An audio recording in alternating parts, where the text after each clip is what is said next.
আসসালামু আলাইকুম ওয়া রাহমাতুল্লাহি ওয়া বারাকাতুহু। সবাই কেমন আছেন? গেটের সামনে যারা আছেন তারা একটু সামনে চলে আসেন। দিনে গেটের সামনে যারা ভিড় জমে আছেন তারা সকলেই সামনে চলে আসেন। এইভাবে তো লোকজন জমা থাকলে তো আলোচনা সুন্দর হবে না। আসেন আসেন। সালামের জবাবটি একটু জোরে দেওয়া যাবে না?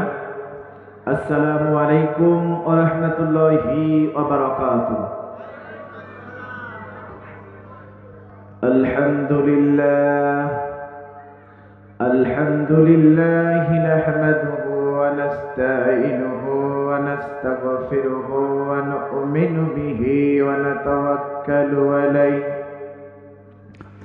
ওয়া নাউযু বিল্লাহি মিন শুরুরি আনফুসিনা ওয়া মিন সাইয়্যাতি আ'মালিনা মান ইয়াহদিহিল্লাহু ফালা মুদিল্লা লাহু ومن يضلله فلا هادي له ونشهد أن لا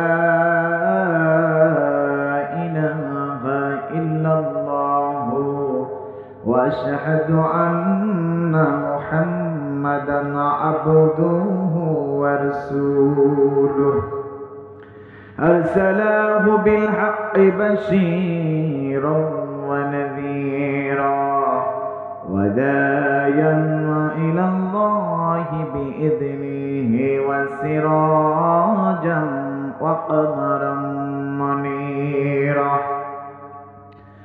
فقد قال الله تعالى في كلامه المجيد والفرقانه الحميد জবান ছেড়ে দিয়ে আমার সঙ্গে সকলেই পড়ুন أعوذ بالله من الشيطان الرجيم بسم الله الرحمن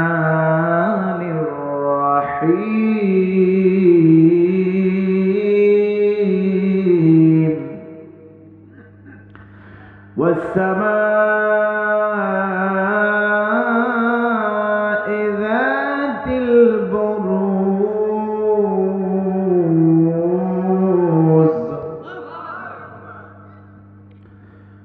واليوم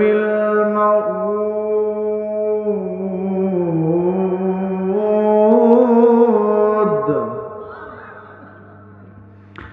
وشاهد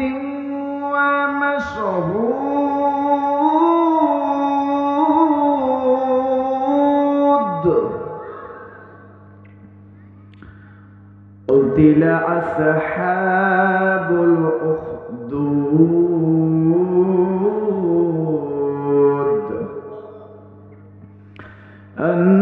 النار ذات الوقود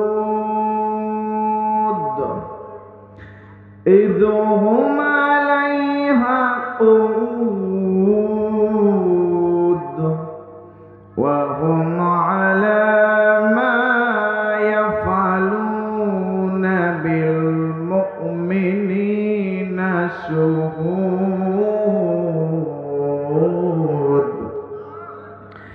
وما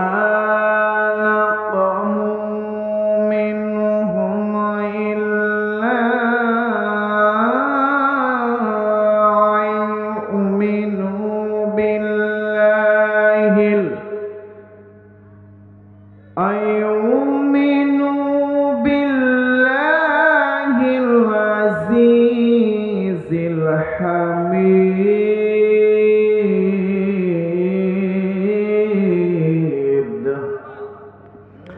صدق الله العلي العظيم قال رسول الله صلى الله عليه وسلم خيركم من تعلم القرآن وعلمه إن الله وملائكته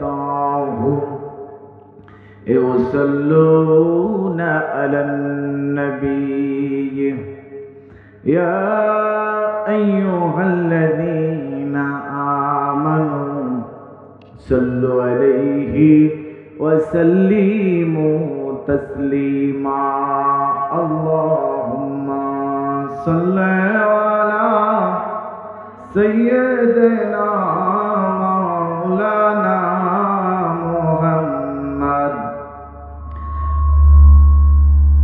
وعلى آل سيدنا مولانا محمد اللهم صل على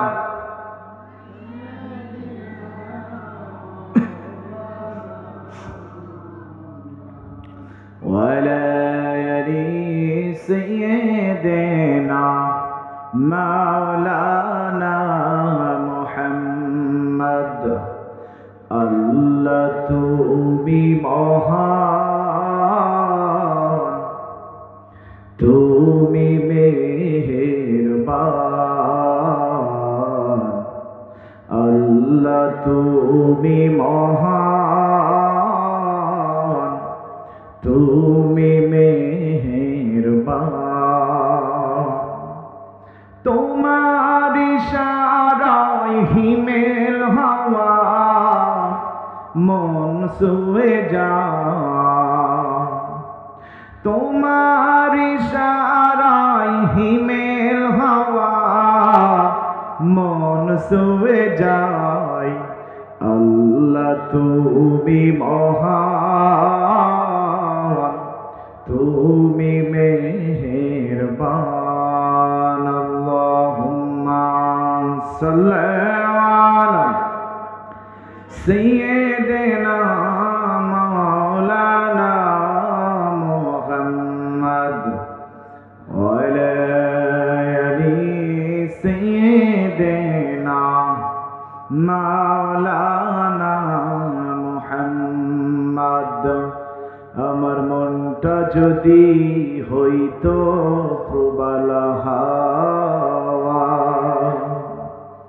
হইতো যদি শুভ্র কবুতর মেঘের ডানাই পাঠিয়ে দিতাম মেঘের ডানাই পাঠিয়ে দিতাম মদিনার পথে যেথায় আমার প্রিয় নবী ঘুমায় নিরন্তর আল্লাহুম্মা সাল্লি আলা সাইয়্যিদিনা মাওলানা মুহাম্মদ ওয়া আলা আলি সাইয়্যিদিনা মাওলানা মুহাম্মদ লা ইলাহা ইল্লাল্লাহ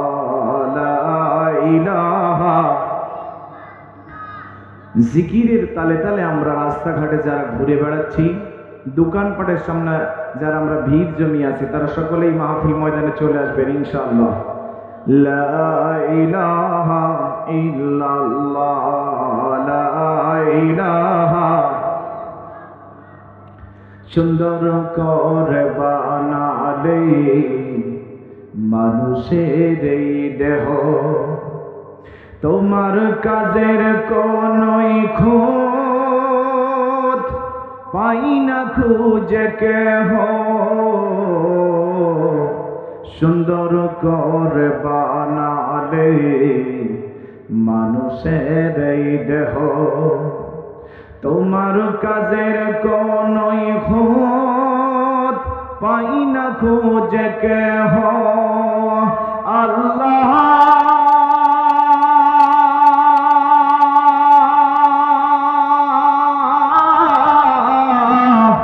এই দুনিয়া চলার জন্য এই দুনিয়া চলার জন্য দিলে আল কোরআন নাক দিয়েছো শ্বাস নিতে আর নিতে মধুর খান তোমার দয়া অফুরান তোমার মায়া অফুরান ইয়া গফরান লা ইলাহা জোরে লা ইলাহা ইল্লাল্লাহ লা ইলাহা লা ইলাহা ইল্লাল্লাহ লা ইলাহা লা ইলাহা ইল্লাল্লাহ মুহাম্মাদুর রাসূলুল্লাহ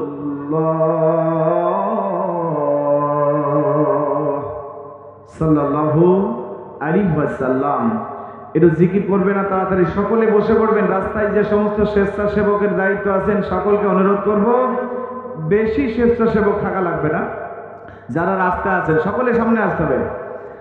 একটু জিকির করেন আর সামনে চলে আসবেন। সুবহানাল্লাহ আলহামদুলিল্লাহ লা ইলাহা জোরে সুবহানাল্লাহ আলহামদুলিল্লাহ লা ইলাহা সুবহানাল্লাহ সুবহানাল্লাহ সুবহানাল্লাহ জি আমার বানাইছো গো আল্লাহ তিন বন্ধনের আসামি, আমার বানাইছো গো আল্লাহ খাটিয়া আসামি। আমার মাথার কাফন খুলিয়া দেখো, আমার মাথার বন্ধন খুলিয়া দেখো, সেটাই সেজদার চিহ্ন আছে নাকি নবীজির কাছে, শুনিয়া দেখো আমার জমিন দেয় নাকি। জোরে সুবহানাল্লাহ ওয়ালহামদুলিল্লাহ লা ইলাহা ইল্লাল্লাহ সুবহানাল্লাহ সুবহানাল্লাহ সুবহানাল্লাহ জি আমার বানাইছো গো আল্লাহ কবরের আসামি, আমার বুকের বন্ধন খুলিয়া দেখো, আমার বুকের বন্ধন খুলিয়া দেখো, সেটাই কুরআনের নূরটা জ্বলে নাকি নবীজির কাছে, শুনিয়া দেখো আমার জমিন দেয় নাকি। জোরে সুবহানাল্লাহ আলহামদুলিল্লাহ লা ইলাহা সুবহানাল্লাহ সুবহানাল্লাহ সুবহানাল্লাহ জি আমার বানাইছো গো আল্লাহ হাসরের আসামি, আমার বানাইছো গো আল্লাহ মিজানের আসামি। আমার পায়ের বন্ধন খুলিয়া দেখো, আমার পায়ের বন্ধন খুলিয়া দেখো, সে পা আল্লাহর পথে চলেছে নাকি নবীজির কাছে, শুনিয়া দেখো আমার জমিন দেয় নাকি। জোরে জোরে বলেন মারহাবা, আরো জোরে বলেন মারহাবা। সকল প্রশংসা সেই মহান রবের, সে আল্লাহ তাআলার যিনি আমাকে আপনাকে গোটা পৃথিবীকে সৃষ্টি করেছেন। সেই সৃষ্টিকর্তা, লালন পালনকারী, রিজিক দাতা, সব কিছুর মালিক ওই রব। ওই রবের প্রতি শুকরিয়া জ্ঞাপন করে আমরা জোরে সোরে আওয়াজ দিয়ে, সমস্বরে উচ্চ আওয়াজ দিয়ে এক বাক্যে বলে উঠছি আলহামদুলিল্লাহ। আর একবার জোরে বলেন আলহামদুলিল্লাহ। পয়গম্বরের পয়গম্বর, উম্মতের কান্ডারি, মদিনার তাজরিন নবী, আয়ামে জাহেলিয়াতের সময় যখন ঘন ঘটা অন্ধকার নিমজ্জিত হয়ে গেল, আল্লাহ তাআলা আলোর নূর হিসেবে বিশ্বনবী মহামানব, মহামানবের মানব, পয়গম্বরের পয়গম্বর, মদিনার তাজরিন নবী, সেই নবীকে আলোর নূর হিসেবে দুনিয়ার বুকে পাঠিয়ে দিলেন। সেই নবীর প্রতি দরুদ ও সালাম জবান ছেড়ে দিয়ে বলে উঠছি সাল্লাল্লাহু আলাইহি ওয়াসাল্লাম। কুষ্টিয়া জেলার ইবি থানার 13 নম্বর মনোহরদিয়া ইউনিয়নের কন্দ্রপ্রদিয়া উত্তরপাড়া গাংপাড়া জামে মসজিদের উদ্যোগে তৃতীয় বার্ষিক তাফসীরুল কোরআন মাহফিল 4 নভেম্বর 2025। আজকের এই মাহফিলের সম্মানিত সভাপতি, আমার মাথার তাজ, এলাকার কৃতি সন্তান জনাব মোহাম্মদ হাজী মোহাম্মদ পান্টু আলী মণ্ডল, বিশিষ্ট ব্যবসায়ী ও সমাজসেবক। আল্লাহ তাআলা আজকের মাহফিলের সম্মানিত সভাপতিকে দ্বীনের পথে অটল রাখার জন্য এবং সুস্থতার মধ্য দিয়ে কবুল করুক, জোরে বলেন আমিন। আজকের মাহফিলের সম্মানিত আমন্ত্রিত মেহমান আমাদের মাঝে উপস্থিত হয়েছেন কুষ্টিয়া জেলার ইবি থানার সম্মানিত সাবেক আমির এবং জেলা ইউনিট সদস্য বাংলাদেশ জামাত ইসলামী কুষ্টিয়ার। তিনি আমাদের এলাকার এই মনোহরদিয়া ইউনিয়নের কৃতি সন্তান, এলাকার সন্তান জনাব মোহাম্মদ আশরাফুল আজাদ বাবলু সাহেব।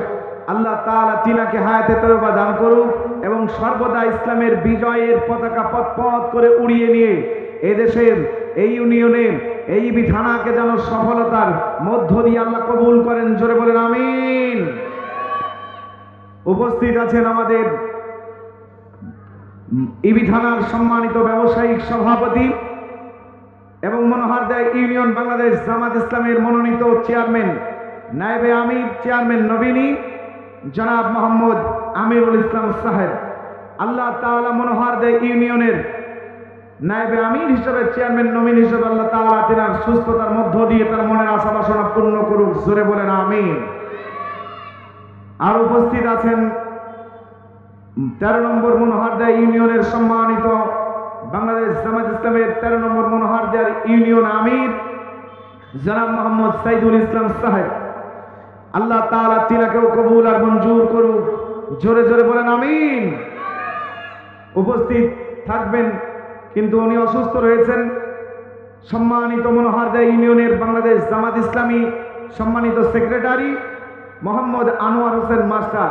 উনি অত্যন্ত অসুস্থ, কুষ্টিয়ায় হয়তো উনি চিকিৎসাধীনে রয়েছেন। আল্লাহ তাআলা তাকে শেফা দান করুক এবং সুস্থভাবে আল্লাহ তাআলা তার সঠিকভাবে আল্লাহ হায়াতে তয়্যবা দান করে আমাদের ইউনিয়ন পর্যায়ের যে কাজগুলো করতেন তিনি আল্লাহর দ্বীনের কাজগুলো করার মতো তৌফিক দান করে দেন, সকলে বলেন আমিন। আজকের এই মাহফিলের পরিচালক, সম্মানিত পরিচালক ভাই মোহাম্মদ আশরাফুল ইসলাম মাস্টার, ঝাউদিয়া বাজার মাধ্যমিক বিদ্যালয় কুষ্টিয়ায়। সম্মানিত পরিচালককে কবুল আর মঞ্জুর করুন। আয়োজনে কন্দ্রপ্রদিয়া যুব সমাজ ও এলাকাবাসী, আর সঙ্গে আছে আমার মিলন মামা এবং আমার লালটু মামা আছেন। আল্লাহ তাআলা সকলকেই কবুল করুক, জোরে বলেন আমিন। আপনারা সবাই কেমন আছেন বলেন? আওয়াজ দিতে হবে, জোরে বলেন ভালো আছেন? আলহামদুলিল্লাহি রাব্বিল আলামিন। আমিও আল্লাহর অশেষ মেহেরবানিতে ভালো আছি, কিন্তু এই গাংপাড়া কন্দ্রপ্রদিয়ার মানুষ এখনো মনে হয় ভালো নেই। যার কারণে এখনো তাদের ঘর বাড়ি ছেড়ে দিয়ে এই কোরআনের মাহফিলে এখনো আসতে পারে নাই, জোরে বলেন ঠিক না বেঠে? এই জন্য আমি প্রথমেই তাকবীর দেব, যদি মুসলমান হয়ে থাকে আর সাংকা মুসলমান আর টাটকা মুসলমান যদি হয়, ওই যে হাতিভাঙ্গা গ্রামের মাথা থেকে শুরু করে এদিকে যতদূর আওয়াজ যায় সেই জায়গায় থেকে বিছেন থেকে উঠে আসতে হলেও আশা লাগবে। আর যদি না আসে তাহলে মনে করতে হবে ওই একেবারেই বের ব্যাটারি মুসলমান, জোরে বলে ঠিক না বেটি?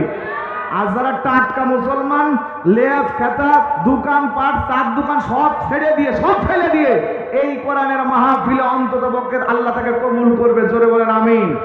এই জন্য তাকবীর দিব তিনটা। তাকবীরের জবাব প্রথমে দিবেন যুবকেরা, দ্বিতীয় তাকবীরের জবাব দিবেন চুল দাড়ি যাদের কাঁচা, তৃতীয় তাকবীরের জবাব দিবেন যাদের চুলও পাকা, মাঝখানে দাঁতও ফাঁকা। কি রেডি তো? যুবকরা রেডি আছেন? লিল্লাহ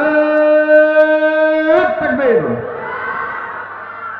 যুবকদের আওয়াজ শুনলাম, যাদের চুল দাড়ি যাদের কাঁচা তারা দেন নারায়ে তাকবীর।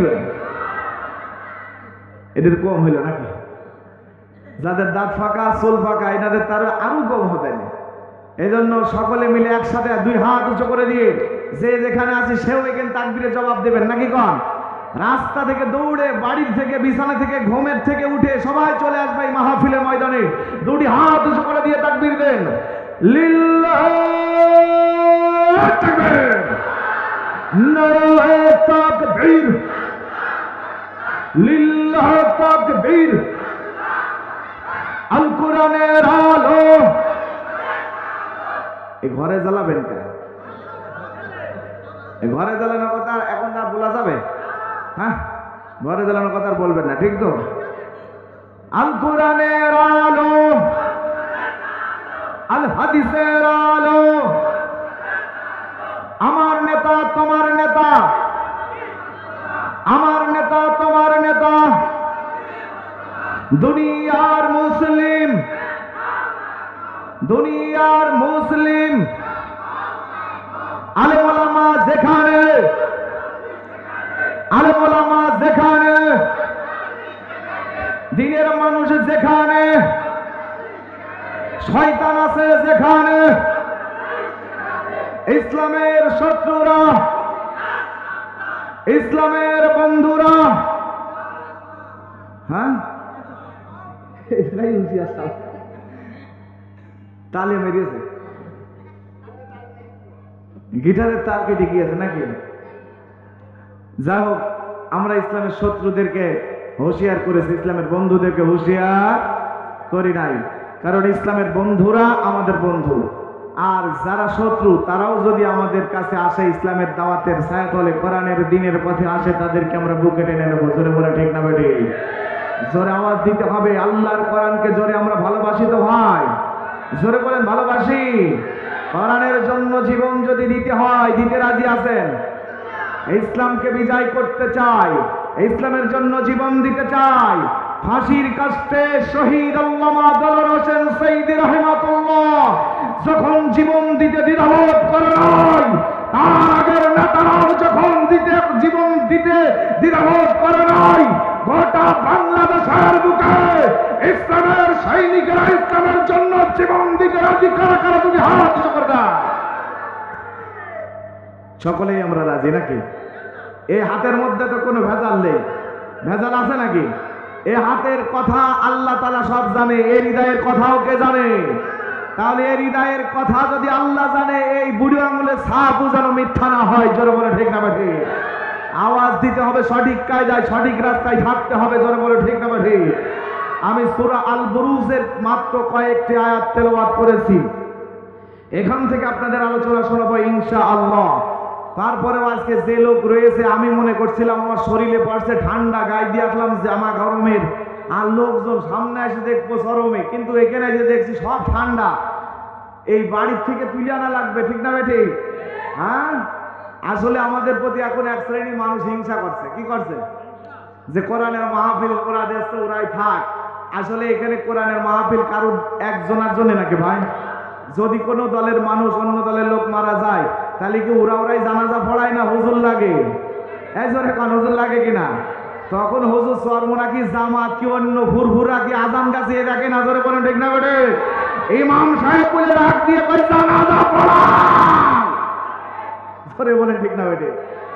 তখন তো দ্বিধাবোধ করেন। এই জন্য আসুন ভাই, আমি কোনো দলের সাফা গাইব না, আমি কোরআন থেকে আলোচনা শোনাবো ইনশাআল্লাহ।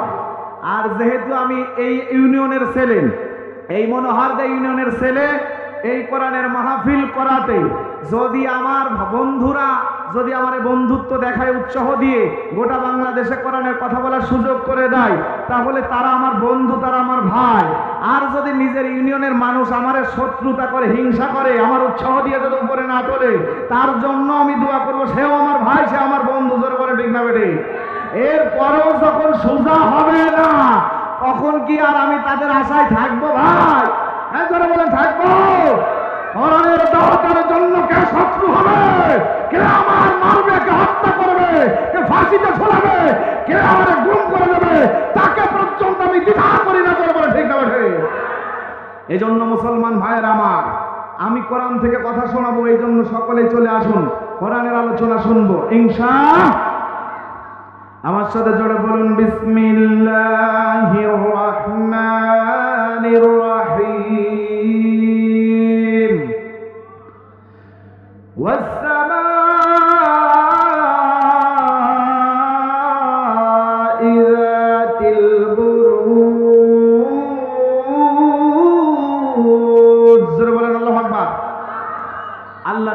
কসম কাটতেছে, ওই যে চন্দ্র সূর্য ভরপুর যে আসমান, ওই আকাশের কসম আল্লাহ তাআলা নিজেই কসম কাটতেছে। কে কাটতেছে? এইভাবে আল্লাহ 4টা কসম কেটেছে। কয়টা? 4টা কসম কেটেছে আমার আল্লাহ তাআলা। তারপর আল্লাহ তাআলা রব্বুল আলামিন কোন কসম কাটলো? প্রথমে চন্দ্র সূর্য খচিত ওই আসমানের কসম কাটলেন, দ্বিতীয় কসম কাটলেন ওয়াল ইয়াউমিল মাউউদ। আল্লাহ তাআলা কসম কাটলেন আরাফাত দিবসে। আল্লাহ তাআলা কসম কাটলেন কোনটা? আরাফাত দিবসে, জুম্মার দিবস, শেষ বিচারের দিবস। এইভাবে আল্লাহ তাআলা কসম একের পর এক কেটেছে কোরআনের মধ্যে। আর এই সূরা আল বুরুজ নাজিল হলো কখন? আমার আপনার পয়গম্বর বিশ্বনবী জনাবে মুহাম্মদ রাসূলুল্লাহ সাল্লাল্লাহু আলাইহি সাল্লাম যখন মক্কায় তিনি বসবাস শুরু করলেন, ওই সময় এক শ্রেণীর বাতিলেরা বিশ্বনবীর উপরে এবং বিশ্বনবীর সাহাবীদের উপরে একের পর এক জুলুম, নির্যাতন, স্টিম রুলার চালু করে দিলেন। জুলুম করতে করতে নিঃশেষ করে দিল। এইভাবে বিশ্বনবীর উপরে জুলুম চলতে শুরু করলো, সাহাবীদের উপরে শুরু হলো। তখন আমার আল্লাহ তাআলা রব্বুল আলামিন তখন আমার নবীকে সান্ত্বনা দিচ্ছেন এবং সাহাবীদেরকে সান্ত্বনা দিচ্ছে কসম কেটে। কয়টা কসম? 4টা কসম কেটে আমার নবী থেকে শুরু করে সাহাবীদেরকে সান্ত্বনা দিচ্ছেন। এবং আমার আল্লাহ তাআলা রব্বুল আলামিনের নবীকে ওই যে একটা ঘটনা ওই জায়গা থেকে তুলে ধরলেন, সেটা হলো আমার আল্লাহ তাআলা রব্বুল আলামিন বললেন কুতিলা আসহাবুল উখদুদ।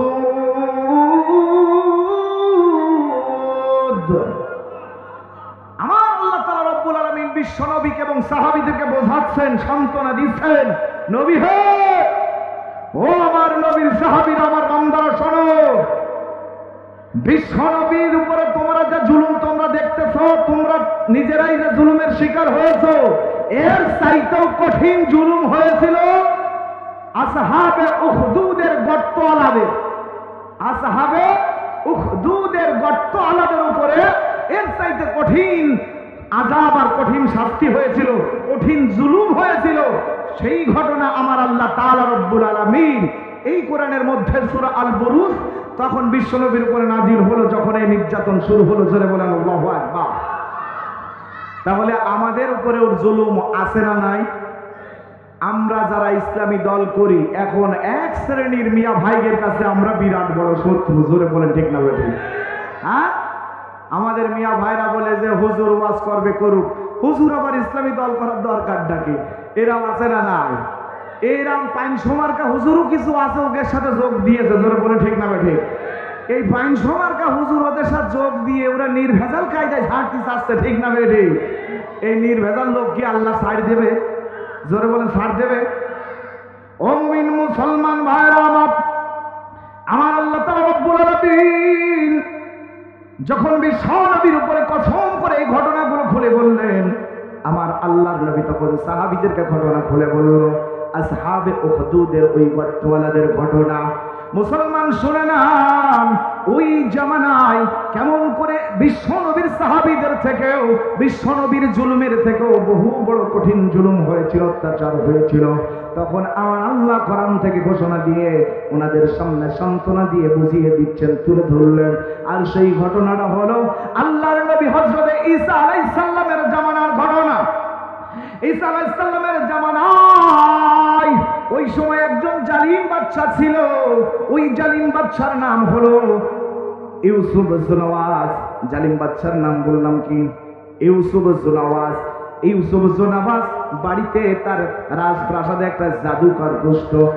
আমাদের এলাকায় কেউ জাদুকর বসে নাকি ভাই? আছে নাকি? জাদুকর না বসলো চান্দাবাজি, সন্ত্রাসী, ডাকাতি, ছিনতাইকারী বসে করে। ঠিক না? আছে না ভাই? জাদুকর সেই সময় পুষলো। আর আমার যুগের বাতিলরা কি করলো?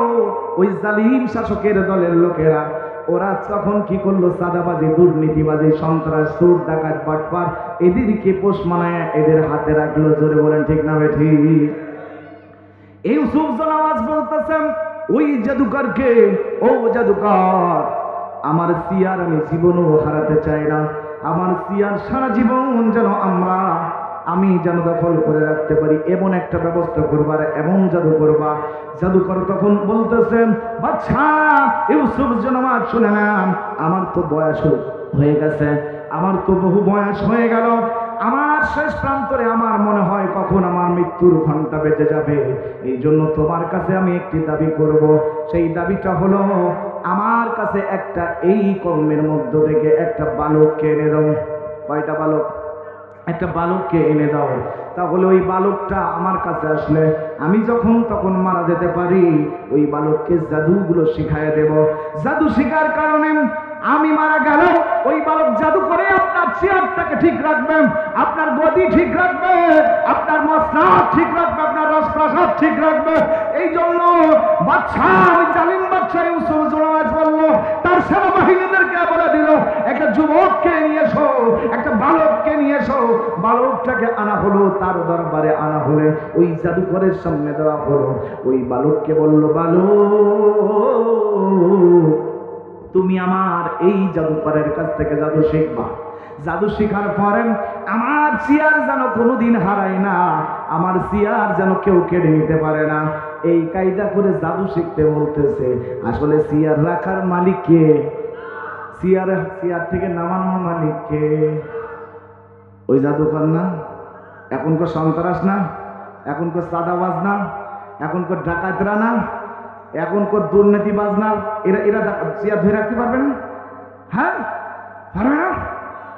তাহলে যে বলছে যে চেয়ার জাদু করে ঠেকি রাখতো, এ কি সম্ভব? রাখার মালিক কে? জোরে বলেন কে? ইন্নাল্লাহা আলা কুল্লি শাইইন কাদির।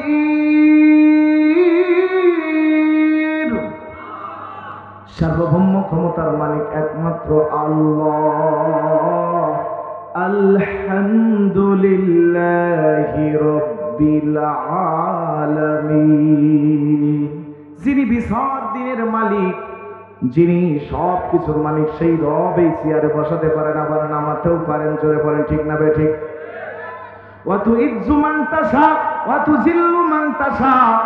আল্লাহ যাকে ইচ্ছা তাকে ক্ষমতা দান করেন, সম্মান দান করেন, আবার যাকে ইচ্ছা তাকে লাঞ্ছিত করেন, অকল্যাণ করেন। জোরে বলেন ঠিক না বেঠিক?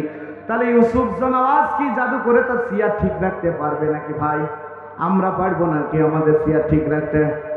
যারাই মস্তানি করেছে আমার আল্লাহ তাআলা যুগে যুগে যারাই দুনিয়াতে এসেছে তাদেরকে আমার আল্লাহ দৃষ্টান্তমূলক শাস্তি দিয়েছে। জোরে বলেন ঠিক না বেঠিক? আল্লাহর বান্দারা মনোযোগ দিয়ে শোনেন। এই যুবককে, বালককে আনা হলো, বালকটাকে বলল জাদু শেখো। জাদু শিখে শুরু করলো। মাঝে সাঝে নিজের বাড়িতে যায়, ওই রাস্তার মাঝখানে একটা গাছতলায় একজন হুজুর, একজন বুজুর্গান লোক, দরবেশ লোকটা বসা থাকে। কিছু লোকজন নিয়ে দরবেশ করা ভালো কথা শিক্ষা দেয়। তখন আল্লাহর নবী ঈসা আলাইহিস সালামের কিতাবের ওই দরবেশটা সুন্দর করে কিতাবের কথাগুলো কোরআন হাদিসে যেমন আমরা বলতেছি, এইভাবে আল্লাহর বিধানগুলো তখন ওই দরবেশ মানুষকে শোনাতে শুরু করলো, ভালো কথা শুরু করলো। আজকে দুনিয়ার বুকে একমাত্র দিনের পথে, ইসলামের পথে, ইন্নাদ-দীনা ইনদাল্লাহিল ইসলাম, একমাত্র মনোনীত ধর্ম ইসলাম। আর ইসলামের পথে এক শ্রেণীর কাফেলেরা, এক শ্রেণীর মানুষেরা এক দল ডাকতেছে, অন্য দলেরা বলতেছে এরা জান্নাতের টিকিট বিক্রয় করছে। যারা বলে ঠিক না বেঠিক? আছে না বলেন? জান্নাতের টিকিট আমি আপনি দিতে পারি? যারা ফোর্স দেয়, যারা মিথ্যা কথা বলে, বাতিলরা, যারা হুজুরদের নিয়ে, ইসলামী দলের মানুষগুলোকে নিয়ে ইসলামের পথে দাওয়াত দেওয়ার কারণে যারা বলতেছে জান্নাতের টিকিট বিক্রয় করে, আসলে জান্নাতের টিকিট এই লোকগুলো বিক্রয় করে না, জান্নাতের পথ দেখায়, আল্লাহর দেখানো পথ দেখায়, আল্লাহর রাসূলের দেখানো পথে চলতে বলে। জোরে বলেন ঠিক না বেঠিক? আছে না নাই ভাই? আজ যে লোকগুলো বলে যে হুজুররা জান্নাতের টিকিট বিক্রয় করছে, ও বাতিলের দলের অনুসারী। জোরে বলেন ঠিক না বেঠিক? আছে না নাই? ও টাটকা বাতিলের দল। এটা জিকির করেন, লা ইলাহা ইল্লাল্লাহ। পানি রাখুন।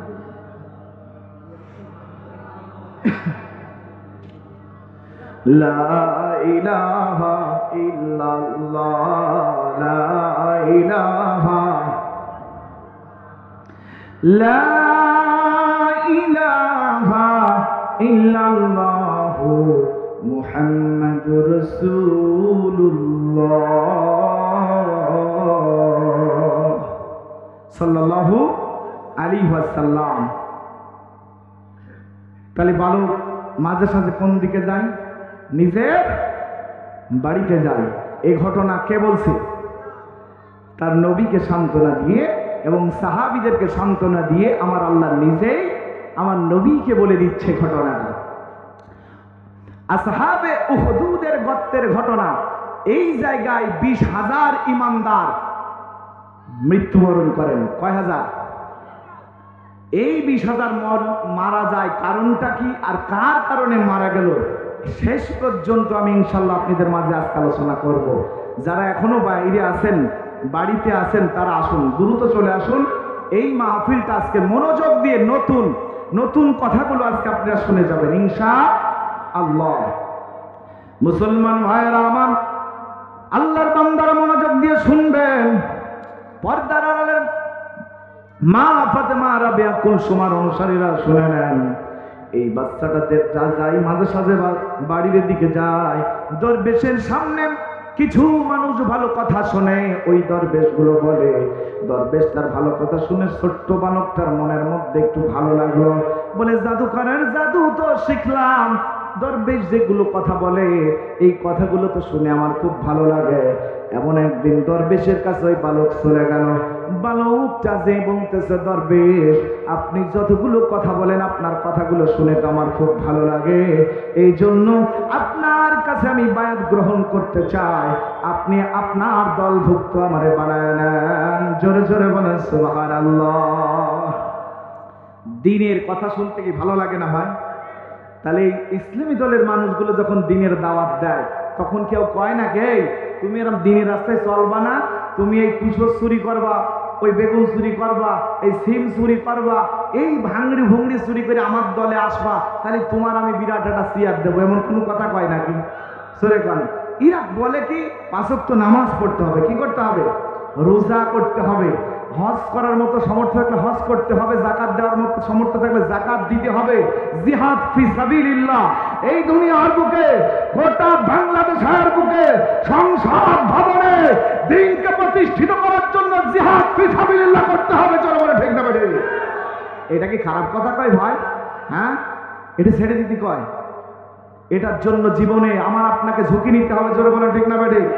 আল্লাহর নবী পয়গম্বরের দিনের জন্য মার খেয়েছে, জেল খেটেছে, জুলুমের শিকার হয়েছে। আল্লাহর নবীদের অনুসারী ইমামগণের ফাঁসির কাজটা ঝুলেছে। জোরে বলে ঠিক না বেঠিক?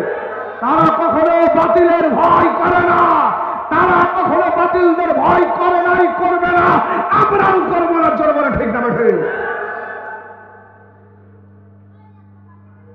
মুসলমান ভাইয়ের আমার, যুবকটা ওই বালকটা দরবেশের কাছ থেকে ঈসা আলাইহিস সালামের দ্বীন গ্রহণ করে নিলেন, আল্লাহর প্রতি ঈমান এনে ফেললেন। দরবেশের কাছ থেকে ভালো কথা শিক্ষা নিয়ে এবার যুবক তো ওই বালকটা তো দরবেশের কাছ থেকেও শেখে, আবার জাদুকরের কাছেও যায়। কিছুদিনের মধ্যে মুসলমানেরা যুবক ওই জাদুকরের জাদুও শিখলো, ওই দরবেশের দিন শিক্ষাটাও গ্রহণ করলো। দরবেশ যখন শিখাই দিয়েছিল, বাবা তুমি এই দিনের কথা কোনো মানুষের কাছে বলবা না, তুমি গোপনে কৌশলে দাওয়াত দিবা। এবার এমত অবস্থায় ওই যুবক একদিন জাদুকরের কাছে জাদু শিখতে যায়।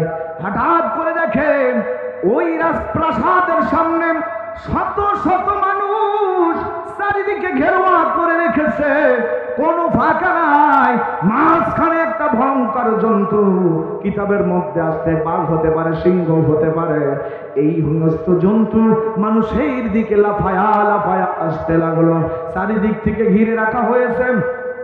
এই যুবক তখন ওই বালকটা মানুষকে সরায়া সরায়া ফাঁকা করে ভিতরে ঢুকে পড়েছে।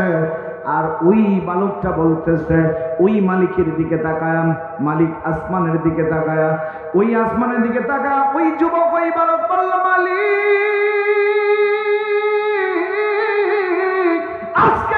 পরীক্ষা হবে ওই জাদুকরের দিন সত্য না দরবেশের দিন সত্য। আজকে আমি পরীক্ষা করব। ও মুমিন মুসলমান ভাইরা আমার মনোযোগ দিয়ে শুনবেন। যুবক তখন বলতেছেন, আল্লাহ ওই জাদুকরের দিন সত্য না দরবেশের দিন সত্য সেটা আমি আজকে পরীক্ষা করব। এবারে জাদু মন্ত্র, জাদুকরের মন্ত্র শিখেছে। জাদুকরের মন্ত্র দিয়া ওই হিংস্র প্রাণীর দিকে একটি নিক্ষেপ করে দিল। কিন্তু জাদুকরের ওই জাদু যখন নিক্ষেপ করলো মন্ত্র পড়ে, হিংস্র জন্তুটা আরো আরো জোরে সরে জোর কদমে গিয়ে এসেছে। ওই বালক তখন বলতেছে, এই জাদুকরের দিন দিয়ে কোনো কাম হবে না। বোঝা হয়ে গেছে এই জাদুকরের মন্ত্র দিয়ে এই জন্তুটাকে থামানো যাবে না। তখন আবার যুবক বলতেছে, ও মালিক আজকে পরীক্ষা হয়েই যাবে গো আল্লাহ। জাদুকরের দিন সত্য না ওই দরবেশের দিন সত্য। তখন আবার ওই দরবেশের মুখ চলে গেল, জাদুকরের দিন ফেল হয়ে গেল। জাদুকরের দিন ফেল হওয়ার পরে যুবকটা ওই বালকটা দরবেশের দিনকে ফলো করলো। আর ওই দরবেশ শিখিয়ে দিয়েছে, বাবা কোনো কাজ করার আগে শুরু করবা বিসমিল্লাহির রাহমানির রাহিম।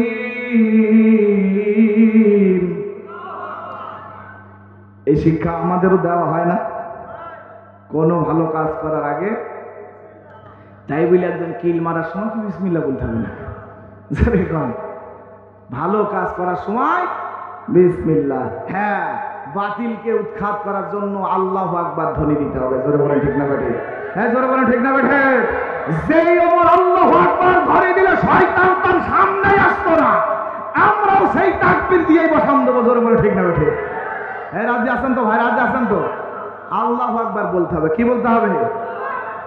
আর যুবককে শিখিয়ে দিল যে তুমি কোনো কাজ শুরু করার আগে, ভালো কাজ করার আগে বিসমিল্লাহির রহমানির রহিম পড়ে নিবা। যুবক এবার বিসমিল্লাহির রহমানির রহিম পড়ে একটি পাথর দিয়েছে। পাথরটার উপরে ফু দিয়ে এবার ওই যুবক মালিককে ডেকে বলে, মালিক জাদুকরের দিন তো ব্যর্থ হয়ে গেল। এবার তোমার নাম নিয়া তোমার দরবেশের কাছ থেকে দিন গ্রহণ করেছি, সেই দিনের দাওয়াত দিচ্ছি আল্লাহ, তোমার নাম নিয়ে শুরু করলাম। আল্লাহ এই পাথরটা আমি ওই ভয়ঙ্কর জন্তুর গায়ে আমি নিক্ষেপ করব। তোমার দিন যদি সত্য হয় তাহলে ওই ভয়ঙ্কর জন্তুটাকে আল্লাহ তুমি এখানে ধ্বংস করে দাও, এখানে তাকে মেরে ফেলবা, সে যেন এখান থেকে উধাও হয়ে যায়। এই কথা বলে আল্লাহর বান্দা তখন ওই বালকটা পাথরে হিংস্র জন্তুর দিকে নিক্ষেপ করলেন। আর সঙ্গে সঙ্গে আমার আল্লাহ কবুল করে দিলেন, হিংস্র জন্তুটা ভস্ম হয়ে গেল। তাহলে আল্লাহর নামের বরকত আছে না নাই? জোরে বলেন আছে না নাই? যদি মৃত্যু আসে, বাংলার মানুষেরা শুনে নাও, আলেমদের সাথাই মরবো। জোরে বলে ঠিক না বেঠে? দিনের কথাই মরতে চাই। কারা কারা হাত উঁচু করে দেন? লিল্লাহি তাকবীর, আল্লাহু তাকবীর।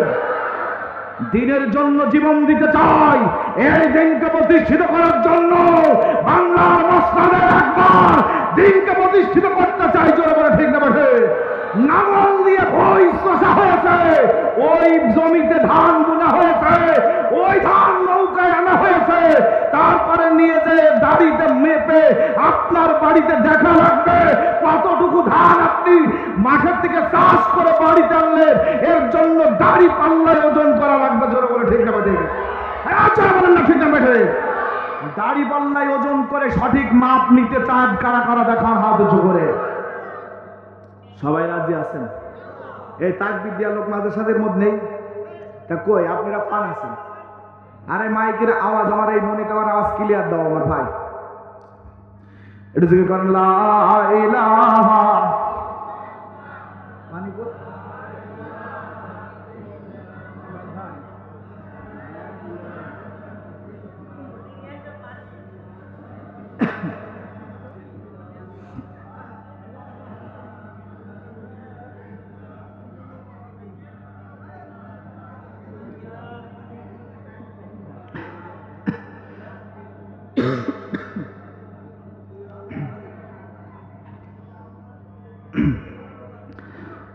লা ইলাহা ইল্লাল্লাহ, লা ইলাহা,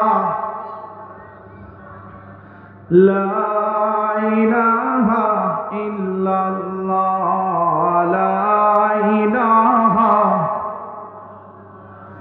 লা ইলাহা ইল্লাল্লাহু মুহাম্মাদুর রাসূলুল্লাহ সাল্লাল্লাহু আলাইহি ওয়াসাল্লাম। আমার আল্লাহ তাআলা রব্বুল আমানার আপনাকে কিসের জন্য পাঠিয়েছে জানেন? জানেন? কোরআনের মধ্যে বললেন, ওয়া মা খালাকুতুল জিন্না ওয়াল ইনসা ইল্লা লিয়াবুদুন।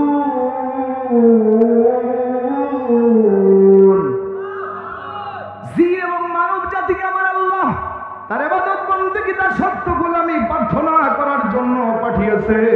আর মানুষ জাতি শ্রেষ্ঠ জাতি, আর আল্লাহর সৃষ্টি মানুষ যদি তার গোলামি না করে, তার দাসত্ব না করে, তার গোলামি না করে, তার প্রার্থনা না করে, আমার আল্লাহ কিন্তু তাদের ছেড়ে দেবে না। জোরে বলেন ঠিক না ঠিক?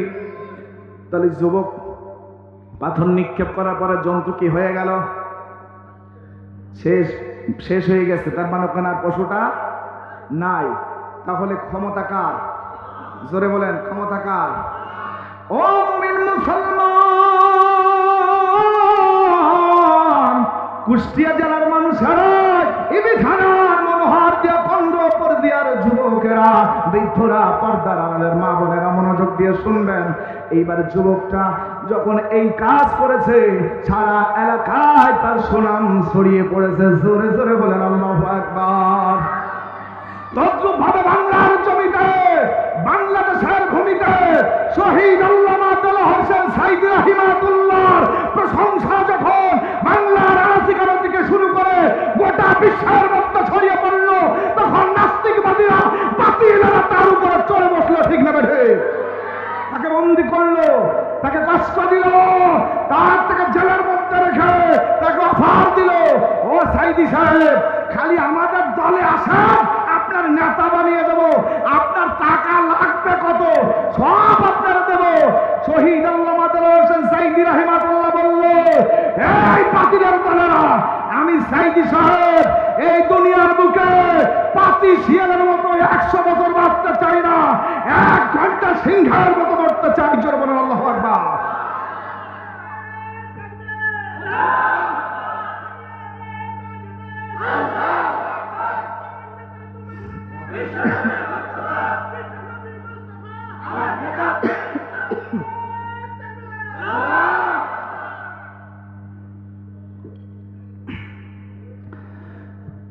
তাহলে সেই নেতা কখনো কি বাতিলের কাছে নত হয়েছে? ভাই, আমরা কি নত হব? আমাদের নাই গুম করে দেবে, আমাদের নাই মেরে ফেলবে, আমাদের নাই জেলের মধ্যে রেখে দেবে, আমাদের নাই একেবারে নিঃশেষ করে দেবে। সেটা যদি তাদের হাতে লিখে রাখে, সেটা আল্লাহর বাদে হবে? জোরে বলেন হবে? তারা ইচ্ছা করলেও পারবে? তারা কোন রকম পারবে না যদি আমার আল্লাহ না লিখে। জোরে বলেন ঠিক না বেঠি? আল্লামা সাইদি তুমি মরনি,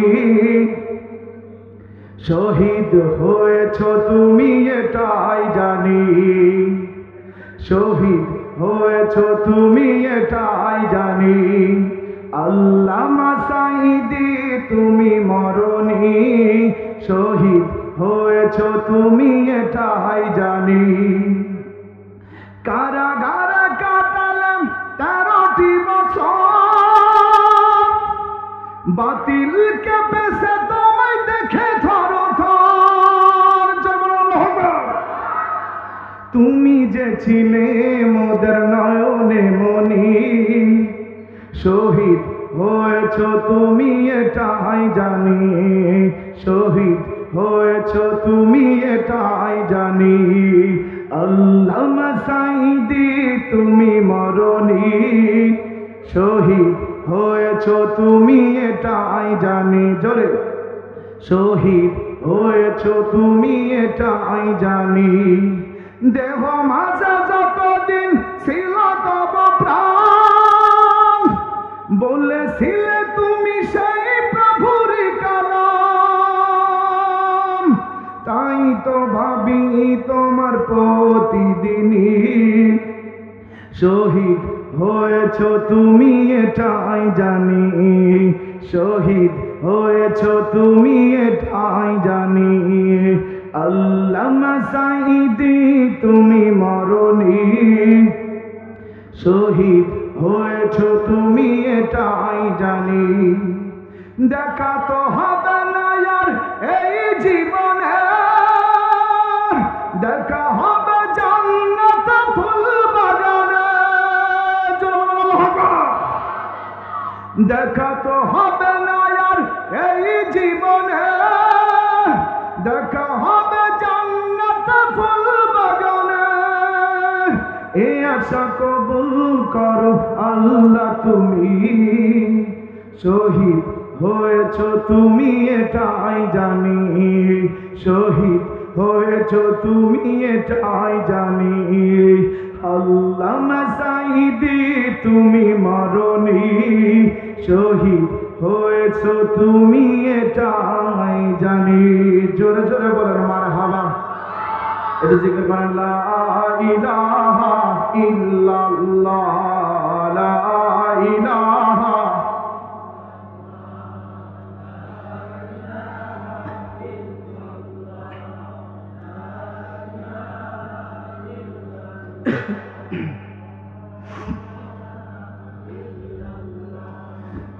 লা ইলাহা ইল্লাল্লাহু মুহাম্মাদুর রাসূলুল্লাহ সাল্লাল্লাহু আলাইহি ওয়াসাল্লাম। মুসলমান ভাইরা আমার, বাবাজিরা আমার, ও আমার এলাকার মানুষেরা, আমার ইউনিয়নের মানুষেরা মনোযোগ দিয়ে শোনেন। ওই যুবকের সুনাম চারিদিকে ছড়িয়ে পড়ল, আমাদের সাইদি সাহেবের নামও চারিদিক ছড়িয়ে পড়েছিল, ঠিক না বেঠিক? যখনই দেখলো বিশ্বের সকল মুসলমানেরা নেতা বিশ্ব নবীর ভালোবাসার মধ্যে পাগল হইয়া ওই সাইদির হাতে বায়াত গ্রহণ করতেছে হিন্দু খ্রিস্টান নাস্তিকেরা, যখন মুসলমানরা দাওয়াত গ্রহণ করে একের পর এক কালেমার দাওয়াত গ্রহণ করে মুসলমান হয়ে যাচ্ছিল, তখন কিছু কিছু নাস্তিকের গোষ্ঠীর বাতিলরা সাইদির উপরে আক্রমণ শুরু করলো। জোরে বলেন ঠিক না বেঠিক? ওই যুবকটার উপরে ঠিক তদ্রুপ ভাবে যখন সুনাম ছড়িয়ে পড়লো, চারদিক থেকে যখন সুনাম শুরু হয়ে গেল, একদিন ওই বাচ্চা ইউসুফ জোনাওয়াজের একজন মন্ত্রী ছিল, চিরজীবনের মতো মাতৃগর্ভ থেকে অন্ধ ছিল। কি ছিল? অন্ধ ছিল।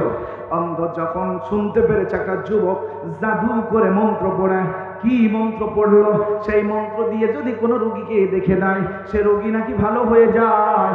বাদশা, জালিম বাদশা ইউসুফ জোনাওয়াজের মন্ত্রী অন্ধ মন্ত্রী চলে আসলো, এসে ওই বালকের কাছে বলছে, বালক, ও যুবক, তুমি নাকি মন্ত্র পড়লে জাদু করতে পারো, মন্ত্র পড়লে নাকি আমার চোখ ভালো হতে পারে, তোমার কাছ থেকে পানি পড়লে নাকি মানুষ ভালো হয়ে যায়, তোমার কাছ থেকে মন্ত্র নিয়ে নাকি মানুষ সুস্থ হয়ে যায়, তাই আমাকে তুমি সুস্থ করে দাও, আমার চোখ ভালো করে দাও। আসলে মানুষকে কেউ সুস্থ করতে পারে? বলেন পারেন? ইন্নী লা আশফি, আমি শেফা দিতে পারি না, ইশফি রব্বি, একমাত্র শেফা দিতে পারে আমার আল্লাহ। জোরে বলেন আল্লাহু আকবার। এই কথা যখনই বললো অন্ধমন্ত্রী, তখন বলল, আমাদের বাচ্চা জালিম বাচ্চা যে ইউসুফ জোনাওয়াজ, ওই রব বাদেও রব কি আরো আছে? ওই রব বাদেও কি আরো রব আছে? মানে ওই রব বাদেও কি আরো রব আছে? এই মন্ত্রী বলছে, অন্ধমন্ত্রী ওই ছেলেটাকে বলতেছে যে আমাদের বাচ্চা রব বাদেও আরো রব আছে।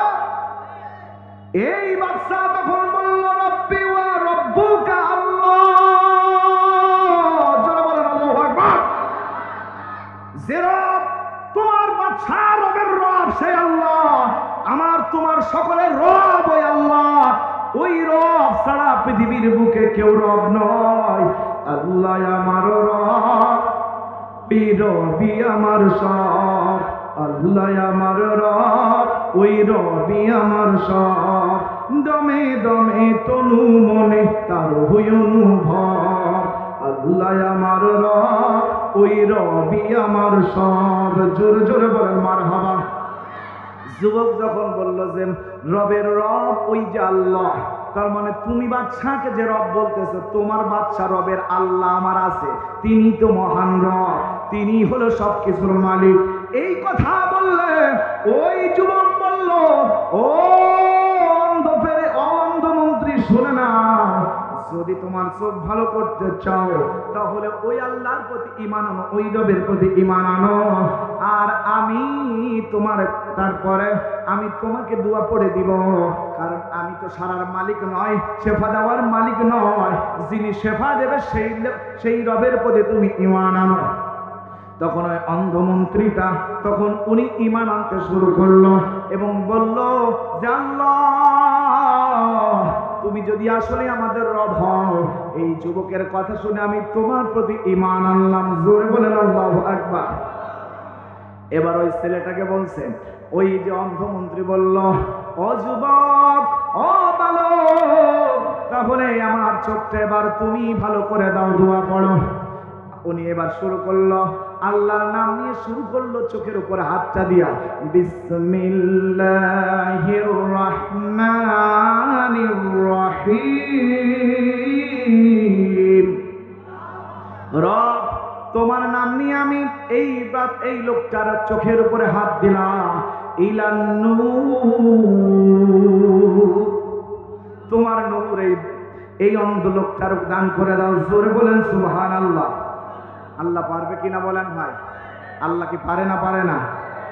এই যে ঝিনাইদহ জেলায় একটা পুলিশ এসেছিল, উনি পানি পড়া দিত, কালো মুরগি পড়া দিত, তারপরে কবুতর নিয়ে যাইতো, যাদের ক্যান্সার হয়তো, বিয়ে হইতো না, রোগ বালা মুসিবতের জন্য যাইতো, একের পর এক যায়, তখন লাইন দিয়ে দাঁড়িয়ে যেত, উনি একটা দোয়া পড়তো, সব লোক ওখান থেকে বিদায় নিত। আমি চিন্তা করলাম যে কি দোয়া, এত লোকের পড়লি তাড়ি দিয়া যায় তাড়াতাড়ি, এত লোকের তাড়াতে হলে সারাদিন রাত চলে যাবে, তাও লোকের দোয়া পড়া শেষ হবে না। আমি চিন্তা করলাম 1 ঘন্টাও যদি দেখে তাও তো এত লোক শেষ হবে না। উনি এত অটোমেটিক 5-10 মিনিটের মধ্যে লম্বা করে হেঁটে যায়, লক্ষ লক্ষ মানুষ ওখান থেকে বিদায় হয়ে যেতে লাগলো। আমি চিন্তা করলাম দোয়া ইউনুসও যদি পড়ি, লা ইলাহা ইল্লা আনতা সুবহানাকা ইন্নী কুনতু মিনাজ জালিমিন, এই দোয়াটা পড়লেও তো 5-10 মিনিট লাগবে, 5-10 সেকেন্ড লাগবে, কিন্তু এত তাড়াতাড়ি তো লোক চালানো যাবে না। আমি চিন্তা করলাম একটা দোয়া ওই লোকটা পড়ে, ওই পুলিশ কবিরাজ ওই দোয়াটা পড়ে, সেটা হলো আমার ধারণা থেকে আসলো, সেটা হলো আল্লাহ সার্ভিসার না সার্বি না সার, আল্লাহ সার্ভিসার না সার্বি, সারার মালিক কিনা, না সারার মালিক কিনা। তখন ওই আমার ধারণা এলে যে এই দোয়া না পড়লে তো এত লোক তাড়ানো সম্ভব না। এই জোরে বলেন ঠিক না বেঠিক? ওই যুবক দোয়া নিল কার নামে? যে তোমার নাম শুরু করলাম, জাল্লা তুমি ইচ্ছা করলে এই লোকটার চোখে কি আসবে, অন্ধ থেকে ভালো করে দিতে পারবা তুমি, আল্লাহ পারবে কি পারবে না? ও মুমিন মুসলমান, আল্লাহর বান্দারা শুনে নেন, এই যুবকটা এই দরবেশের দিনকে সত্য মনে করে আমার আল্লাহর নাম নিয়ে যখনই পড়েছে, অন্ধ লোকের চোখ আল্লাহ ভালো করে দিয়েছে। জোরে জোরে বলেন আল্লাহু আকবার। আল্লাহ পারে কি পারে না? জোরে বলেন পারে কি পারে না? মুসলমান, এই দুনিয়ার বুকে আমরা দুনিয়াতে যে মুসলমান আছি, এই মুসলমানটাই আমরা ঠিক রাখতে পারি না। ইয়া আইয়ুহাল্লাযীনা আমানু উদখুলু ফিস-সিলমি কাফা। মুসলমানেরা, আমার আল্লাহ বলছে কোরআনের মধ্যে বলে দিল, তোমরা পুরোপুরি ভাবে ইসলামের মধ্যে প্রবেশ করো, পুরোপুরি ভাবে ইসলাম ধর্মকে তোমরা ধরে নাও, তোমরা গ্রহণ করো। আমরা কি পুরোপুরি ভাবে ইসলাম ধর্ম গ্রহণ করেছি নাকি ভাই? হ্যাঁ জোরে বলেন। আমরা পাওয়া মুসলমান না হওয়া মুসলমান, না গ্রহণ করা মুসলমান? পাওয়াটা না গ্রহণ করাটা? পাওয়াটা। আল্লাহর একজন বান্দি ছিল উম্মে সুলাইম নামের। এই উম্মে সুলাইম একজন হিন্দুর সঙ্গে বিয়ে হয়েছে, তখন উম্মে সুলাইম তখন হিন্দু, দুজনের সংসার জীবন শুরু করলো। তখন আমার নবী, দয়ার নবী, বিশ্ব নবী জনাবে মুহাম্মদ রাসূলুল্লাহ সাল্লাল্লাহু আলাইহি সাল্লাম জীবিত আছে। নবীজির কালেমার দাওয়াত তার ভালো লেগেছে। এক সময় হিন্দুর ঘরে বসবাস করতে করতে উম্মে সুলাইম নামের মেয়েটা বিশ্ব নবীর কাছ থেকে কালেমার দাওয়াত গ্রহণ করলো। জোরে বলেন আল্লাহু আকবার। এই উম্মে সুলাইম যখন তার হিন্দু স্বামীকে বলল, ওগো স্বামী শুনে নাও, আমি তো এখন মুসলমান হয়ে গেছি, আমি বিশ্ব নবী আল্লাহর নবী মুহাম্মাদের কাছ থেকে কালেমার দাওয়াত গ্রহণ করেছি, আর আল্লাহর প্রতি ঈমান এনেছি, নবীর প্রতি ঈমান এনেছি। এখন তো এক বিছানায় দুইজন আর থাকা যাবে? কথাটা মনোযোগ দেন, এক বিছানায় আর কি থাকা যাবে? এই লোকটা যখন বলল, উম্মে সুলাইম গো, আমিও তো একটা ধর্ম অবলম্বী, আমিও তো মন্দির ঘরে যাই, ওখানে আমাদের দেবদেবী পূজা আছে, মেজো খুদা, সেজো খুদা, ছোট খুদা, নোয়া খুদা, ফুল খুদা, ধুল খুদা, বড় খুদা, সব খুদাই তো আছে ওখানে, এক এক খুদার কারিশমা এক এক রকম, আমিও তো ওই খুদার বন্দেগী করি, দাসত্ব করি। এবার উম্মে সুলাইম বলল, ও স্বামী শোনে নাও, আমি যেই আল্লাহ সৃষ্টি করলো আমাকে তোমাকে, আর সেই আল্লাহকে আমরা মানব। কাঠের মানুষ, কাঠের পুতুল কখনো সৃষ্টিকর্তা হতে পারে? তখন ওই লোকটা স্ত্রীকে রেখে বিদেশে চলে গেল। কিছুদিন পরে শুনলো যে উম্মে সুলাইমের স্বামী হিন্দু লোকটা মারা গেছে। উম্মে সুলাইম তখন একা হয়ে গেল। তখন এলাকার মানুষগুলো ওই মেয়েটার ভালোবাসার পানি গ্রহণ করার জন্য পাগল হলো। বর্তমান বাংলাদেশে ইসকন নামের একটা শয়তান গুরু বাজে না নাই? এই জোরে বলেন আছে না না? এই উম্মে সুলাইমকে দেখে মুসলমান তো দূরের কথা, হিন্দুরা পাগল হয়ে গেল। ওই মেয়েটা যুবতী মেয়ে বলে ওই ইসকনের গ্রুপের লোকেরা, হিন্দুরা বলতেছে, উম্মে সুলাইম, আমি তোমার ভালোবাসা, তোমার পানির স্বাদ আমি গ্রহণ করতে চাই। তখন উম্মে সুলাইম সবাইকে ফিরিয়ে দেয়, সবাইকে কথা বলে, কর্কশ ভাষায় কথা বলে। কোরআনে বলতেছে, তোমরা কর্কশ ভাষায় কথা বলবে, কমল কথা পরপুরুষের সঙ্গে বলবে না। এই জন্য কর্কশ করে কথা বলতেছে ওই মেয়েটা। সকলে ভয়ে চলে যায়, পালায়া যায়। এমন একটা দিন এসে গেল, সেই ছেলেটাও হিন্দু, তার নাম হলো তালহা। কি নাম? তালহা বলল, উম্মে সুলাইম, আমি তোমার জীবনে, আমি তোমার ভালোবাসা গ্রহণ করতে চাই, আমি তোমার মহাব্বত, তোমার পানির স্বাদ আমি গ্রহণ করতে চাই। উম্মে সুলাইম তালহাকে দেখে বলল, তালহা শোনো, আমি তোমার প্রস্তাব আর ফিরিয়ে দেব না, আমি তোমাকে বিয়ে করতে চাই। তুমি যদি আমার ভালোবাসা গ্রহণ করতে চাও, আমার ভালোবাসা পানির স্বাদ যদি নিতে চাও, তাহলে তোমাকে আমার কথা শুনতে হবে। এবার তালহা বলল, কি কথা বলো? বলে, আমি বিশ্বনবীর কাছ থেকে কালেমার দাওয়াত গ্রহণ করেছি, আল্লাহর প্রতি ঈমান এনেছি। তালহা শোনো, তুমি যদি ওই আল্লাহর নবীর কাছ থেকে কালেমার দাওয়াত গ্রহণ করো আর আমার আল্লাহর প্রতি ঈমান আনো, তাহলে আমি উম্মে সুলাইম তোমাকে আর খালি হাতে ফিরিয়ে দেব না, তোমাকেই আমি বিবাহ করব। জোরে বলবেন আল্লাহু আকবার। বাড়ির থেকে ধার করে এনেছেন যে এত আসতে বলছেন? হ্যাঁ, আপনারা জায়গায় থাকছেন না ঘুমাচ্ছেন? এই জায়গায় আছেন? লিল্লাহি তাকবীর, নারায়ে তাকবীর। আমার এলাকার লোক তো এই জন্য কয়টা হাতিয়ায় গেছিলেন, সেদিন গেছিলেন? এই 25 অক্টোবরে আমি আর আব্দুল্লাহ আমিন ভাই ছিলাম, গেছিলেন? লোক কি ভাই পরিপূর্ণ হয়েছিল? আমার পরে লোক হারিয়ে গেছিল। তো সেই এই ইউনিয়নের ছেলে সেই বকুল, আমি সেই এলাকার ছেলে, আমি আর আমার এলাকার লোক, এটা কত বড় হিংসা করে যে আসিনি আমি বুঝতে পারিছি। এই যারা হিংসা করে আসেনি, আমার কোনো বদদুয়া তাদের জন্য থাকবে না, তাদের জন্য দোয়াই থাকবে ইনশাআল্লাহ। আর যারা আমার পদে হিংসা করে আছে, তার মানে আল্লাহর কোরআনের পদে হিংসা। ঠিক না বেঠিক? আমি তো কোরআনের কথা বলতেছি, জোরে বলেন ঠিক না বেঠিক? হে মুমিন মুসলমান শুনে নাও, আমার আল্লাহ তাআলা ওই বান্দা উম্মে সুলাইম তালহাকে ফিরিয়ে দিল না। তালহা তখন বলতে লাগলো, ও উম্মে সুলাইম, আমিও তো দেবদেবীর পূজা করিস, তারা তো আমার সৃষ্টিকর্তা। উম্মে সুলাইম বলল, না, তারা কখনো সৃষ্টিকর্তা হতে পারে? পারে পারে?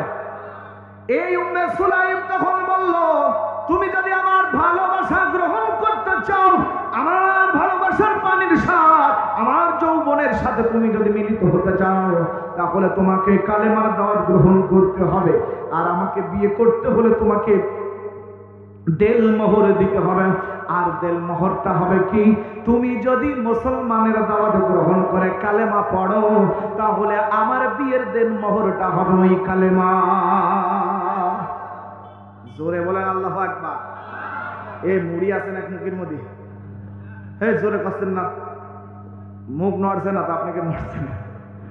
আপনাকে আওয়াজ যদি এতটুকু হয়, তাকবীর দেবেন যায় এমন চৈতিয়ে বসান দিয়া মতো। জোরে বলেন ঠিক না বেঠিক? রাজি আছেন তো ভাই?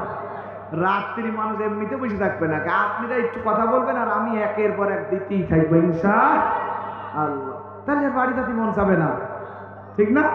আর রাস্তাঘাটে যারা আছেন, যারা এই যে দোকানপাটের সামনে ঘুরে বেড়াচ্ছেন, তাদেরকে অনুরোধ করব, ভাই আপনারা মাহফিলের সামনে চলে আসুন। পর্দার আড়ালে আমার মা বোনদের জায়গা কি মনে হয় ভরপুর হয়ে গেছে, আরও চলে আসবে ইনশাআল্লাহ। আমার একটা স্বপ্ন পূরণ করো ও গো দয়াময়, তোমার পথে চলতে গিয়ে আমার মরণ যেন হয়। তোমার পথে চলতে গিয়ে আমার মরণ যেন হয়। জোরে বলেন ঠিক না ঠিক? জোরে বলেন একবার আমিন।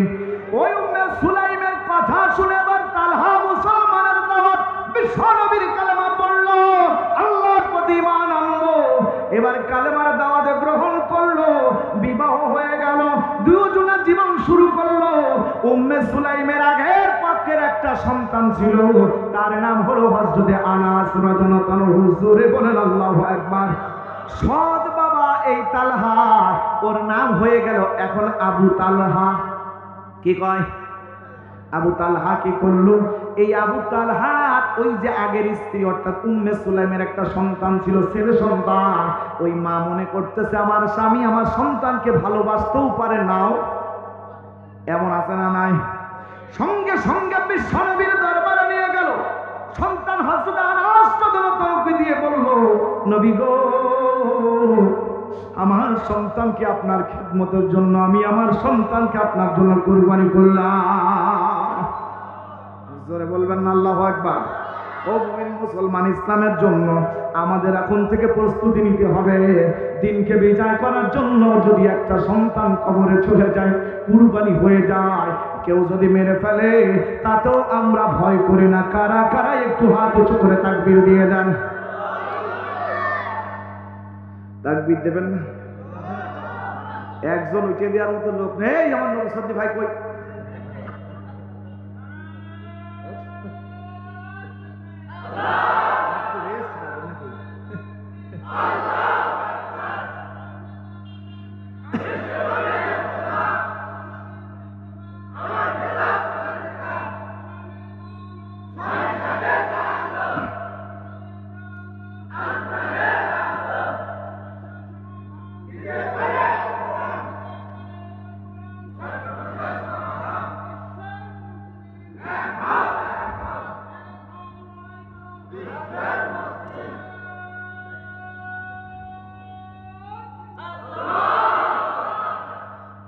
আলহামদুলিল্লাহ। আমি 2007 সালে যখন জামজমি বাজার আমার নিজের লেখা ইসলামী সঙ্গীতের বই 6 থেকে 7 সালে যখনই জামজমি বাজারে আমি বিক্রয় করলাম, মনে হয় 1000 বইয়ের উপরে বেশি বিক্রি হয়েছিল। ওই দিন প্রধান বক্তা ছিল পাবনার একজন অন্ধ বক্তা। সেই পাবনার অন্ধ বক্তা যখন দেখতেছে আওয়াজ পাচ্ছে না, তখন চোখ এই করে হাত মাত বুলি কছে, ভাই আপনারা কি সামনে আছে? তখন লোকজন চেঁচাচ্ছে আছে। আর যারা চেঁচাচ্ছে না তখন বলছে, যারা চেঁচাচ্ছেন না বা কথা বলছেন না, আপনারা যদি উঠেও যান, আমি অন্ধ মানুষ, আমি না দেখলেও দেখছে কে? যারা আওয়াজ দিচ্ছে না দেখছে কে? যারা ঘুমিয়ে থাকছে বা একটু চুপ থাকছে, চিৎকার করতেছে না, আল্লাহর নাম বলছে না, দেখছে কে? এই জন্য কি চুপ থাকা যাবে না?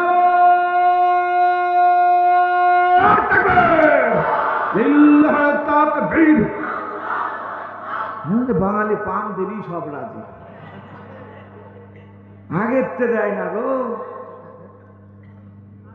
মুসলমান ভাইরা আমার, আল্লাহ রব্বুল আলামিনের ওই বান্দে, আগের কথা মনে আছে ওই বাচ্চার কথা? এই কথা আমার ভিতরে চলে এসেছে, যার তার কারণে আপনারা বোঝাচ্ছি যে আমরা মুসলমান পাওয়াটা না গ্রহণ করেছি সেটা বোঝানোর জন্য এই কথা এখানে চলে এসেছে। তাহলে উম্মে সুলাইম ছিল হিন্দু, তালহাও ছিল কি, পরে কি হইল? ইসলাম ধর্ম গ্রহণ করলো, পাইলো না গ্রহণ করলো? জোরে বলেন। গ্রহণ করলো, দুইজনা মিলে গ্রহণ করে সন্তান, স্বামী স্ত্রী হয়ে গেল। ওই যে হযরত আনাস রাদিয়াল্লাহু আনহুকে বিশ্বনবীর কাছে দিয়ে আসলেন। বিশ্বনবী আমার হযরত আনাস রাদিয়াল্লাহু আনহুকে কখনো হুকুম করলে কোনো কিছু যদি দেরি করে, ছোট বাচ্চা মানুষ খেলাধুলায় লেগে যেত, বিশ্বনবী অনেকক্ষণ পরে খুঁজতে যেত, দেখছে আনাস খেলা করে। আমার দয়ার নবী, মায়ার নবী আনাসের সাথে খারাপ আচরণ করে নাই, ধমক দেয় নাই, কোনো কষ্ট দেয় নাই, বলে আনাস তুমি যেহেতু যাও নাই, টাকাটা আমার কাছে দাও, আমি নিয়ে আসতেছি। জোরে বলেন আল্লাহু আকবার। তাহলে নবীর কত ভালোবাসা ছিল। এই নবীর সাহাবী আবু তালহা যখন উম্মে সুলাইমের সঙ্গে সংসার করলো, আল্লাহর পক্ষ থেকে একটি কুদরতিপূর্ণ সন্তান আল্লাহ তার দান করে দিল। জোরে জোরে বলেন আল্লাহু আকবার। পালিত সন্তান এখন আল্লাহ নবীর কাছে, আগের সন্তান নবীর কাছে, এখন নিজের সন্তান নিয়ে স্বামী আর স্ত্রীর সংসার করা। এমন একটা দিন উম্মে সুলাইমের ওই সন্তানটা বড় অসুস্থ হয়ে গেল। বিশ্ব নবীর কাছে তার উম্মে সুলাইমের স্বামী চলে গেল। এদিকে অসুস্থ হওয়ার পরে তার সন্তান খানা জ্বর বিভিন্ন রকম আক্রান্ত হইয়া সন্তানটা দুনিয়ার বুক থেকে ত্যাগ করে চলে গেল। পাড়া প্রতিবেশী উম্মে সুলাইমের পাশে এসে সন্তান মরে যাওয়ার পরে কান্না করে। উম্মে সুলাইম বলে, ও আমার আল্লাহর বান্দারা, বান্দিরা শোনো, তোমরা চোখের পানি ছেড়ে কাঁদবা না, কেঁদো না। আমার স্বামী যদি জেনে যায় আমার সন্তান মারা গেছে, আমার স্বামী সন্তানের শোক সহ্য করতে পারবে না, এই জন্য তোমরা কান্না করো না। আমার স্বামী আসলে আমার যেমন করার দরকার আমি তেমনটা করে আমি বলবো। এইবার কাপড় দিয়ে সন্তানকে ঢেকে রাখলো। উম্মে সুলাইমের স্বামী হযরতে আবু তালহা বিশ্বনবীর কাছ থেকে দোয়া নিয়ে চলে আসলো। আসার পরে বিশ্বনবীর সাহাবী হযরত আবু তালহা নিজের সন্তানকে প্রতিদিন যেমন কোলে নেয় তেমন ভাবে কোলে নেওয়ার জন্য ছুটে পড়েছে, হাত বাড়িয়ে দিয়েছে, কাপড় দিয়ে ঢাকা। এই স্ত্রী উম্মে সুলাইম বলল, স্বামী গো, সন্তান আমার ঘুমায়, তুমি অজু গোসল করে আসো, তোমারে খাওয়া দাওয়া করাবো, তারপরে সন্তান যেহেতু ঘুমিয়ে আছে তুমি হাত দিও না। এবার সন্তানের এই কথা বললে উম্মে সুলাইমের স্বামী হযরতে আবু তালহা অজু গোসল করিয়া তার স্ত্রী তার খাবার দিয়ে দিল। খাবার দেওয়ার পরে দুজনা যখন একই সঙ্গে রাত্রি যাপন করার জন্য ঘুমিয়ে পড়ল, স্বামীর সঙ্গে ভালোবাসায় আলিঙ্গন করতে শুরু করলো।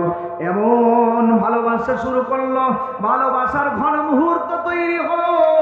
স্বামী আর স্ত্রী একই সঙ্গে রাত্রি যাপন ভালোবাসার মোহে পড়লো, ফুল সজ্জা করলো। আবার এমন যেই সুযোগ হয়ে গেল, এইবার উম্মে সুলাইম বলল, স্বামী গো, আমার বাড়িতে যদি কোনো ঋণকারী, আমি যদি যেহেতু ঋণ আছি, আমার কাছে যদি কোনো পাওনাদার ঋণ নিতে আসে, তাহলে আমি তাকে কি করব বলো? আল্লাহর বান্দা হযরত আবু তালহা বলল, তুমি তার ঋণটা পরিশোধ করে দিবা, তার দিয়ে দেওয়াটাই উত্তম। জোরে বলেন ঠিক না বেঠিক? উম্মে সুলাইম কত কৌশল করে, কত সুন্দর করে বলল, আমার স্বামী গো, তোমার আর আমার আল্লাহ একটা সন্তান ঋণ দিয়েছিল, আমার আল্লাহ ডাক দিয়েছে, আমার সেই সন্তানকে আমার আল্লাহ চিরদিনের মতো নিয়ে গেছে। আমি আমার সন্তানকে আর কোনোদিন মা ডাক শুনতে পারবো না, তুমি বাবা ডাক শুনতে পারবে না।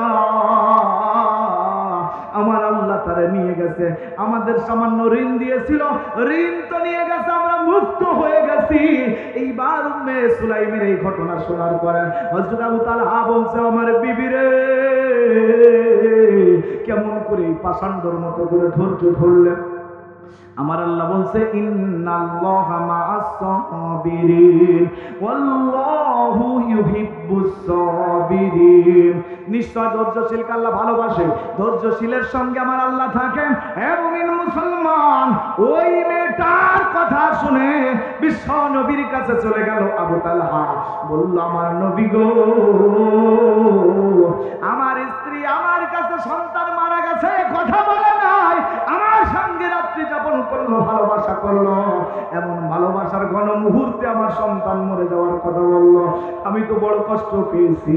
আল্লাহর নবী বলল, আবু তালহা চিন্তা করো না, আল্লাহর কাছে আমি তোমার জন্য দোয়া করি, ওই সুলাইমের জন্য দোয়া করি, তোমার সন্তানকে আল্লাহ জান্নাতবাসী করুক, আর আল্লাহর তরফ থেকে নেককার সন্তান তোমার গর্ভে, তোমার স্ত্রী গর্ভে আবার দান করে দিই। তাহলে হওয়া মুসলমান না হওয়া মুসলমান কোনটা? এটা জোরে কোন? এটা হওয়া মুসলমান। আর আমরা এই জন্যই আমরা ভেজাল, যখন যে দল সুযোগ আছে সেই দলের মধ্যে মিশে যায়। জোরে বলে ঠিক না বেঠিক? ভেজাল মুসলমান, ঠিক না বেঠিক? যখনই যে দল এসে যায় সেই দলের মধ্যে আমরা যাই, এই জন্য আমরা ভেজাল, আসলে প্রকৃত মুসলমান হতে পারি না। প্রকৃত মুসলমান যদি হই তাহলে কোনোদিন ইসলামের দল ছেড়ে কেউ আর কোনোদিন কোনো জায়গায় এজন্য বলেন যাবে যাবে।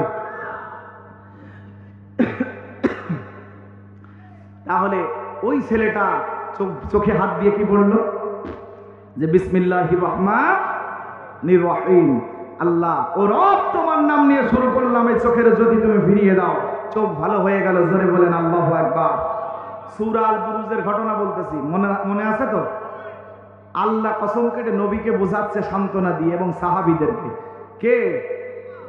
আমাদেরও সান্ত্বনা দেবে কে?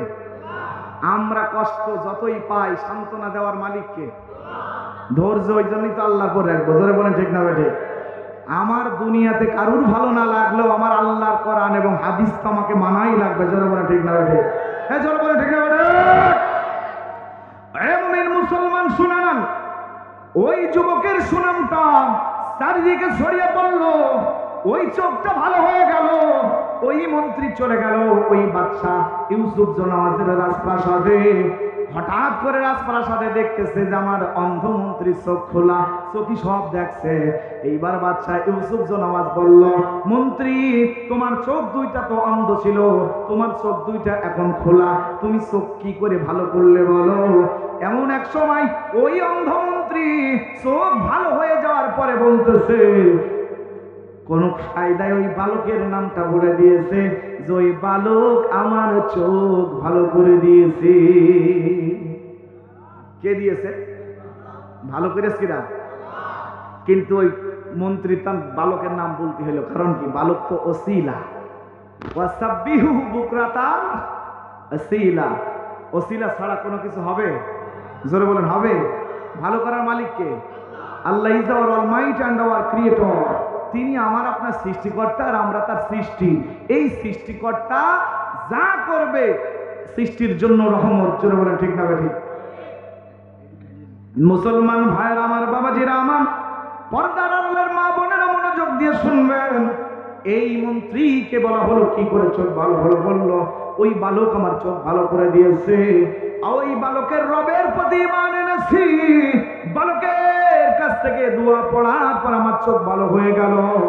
এবার বলল, ঠিক আছে ওই বালকটাকে ধরে আনো। বালকটাকে ধরে আনা হলো। বালককে এমন প্রহার করলো, মারতে শুরু করে দিল।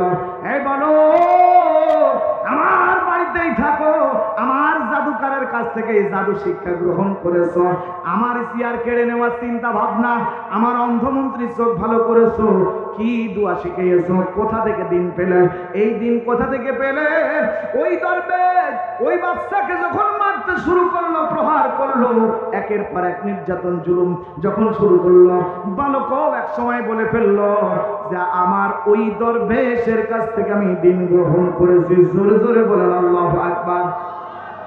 একের পর এক জালিম বাচ্চার কাছে হাজির হচ্ছে কয়টা লোক? প্রথমে মন্ত্রী, তারপরে বালককে ধরে আনা হলো। বালক বলে দিল দরবেশের কথা, ঈসা আলাইহিস সালামের ওই কিতাবের লোকটার কথা। এইবার ওই লোকটাকে ধরা হলো, দরবেশকে আনা হলো। দরবেশকে আনার পরে এবার বাদশা ইউসুফ জনওয়াজ বলল, এই মন্ত্রী, তুমি আল্লাহর প্রতি যে মানে এনেছো, আমি তো রব, আমি তোমাদের আল্লাহ। এইভাবে যখন বললো, জোরে বলেন নাউজুবিল্লাহ। মানুষ কখনো রব হতে পারে না, পারে নাকি? এইভাবে ফিরাউন দাবি করছিল, নমরুদও দাবি করছিল, তারাও কি বাইসে আছে নাকি ভাই? এখন যারা মনে মনে পিলাম কোন হুজুরকে দেখে নেব, হুজুররা যারা ইসলামের রাস্তায় আছে, আমরা যদি ক্ষমতায় আসি রে, ওকার এমন দেখা দেখে নেব, জীবনে আর মাজা তুলি উঠতে পারবে না, ঠিক না বেঠি? আমি বলে দিচ্ছি, এই হুজুরদের দেখা লাগবে না, বাতিল তো বাতিলের জায়গায় থাকবে। ইসলামী দল যদি ক্ষমতায় আছে, আমরা বুকে টেনে দিনের দাওয়াত দেব, জোরে বলেন আল্লাহু আকবার। আর যদি তারপরেও ভালো না হয়, আল্লাহ যেহেতু ক্ষমাশীল, ক্ষমা করতে পারে, একবার দুইবার তিনবার ক্ষমা করব, তারপরে যখন হবে না, তখন একে একে বিসি গুনিয়ে তাদের জেল হবে।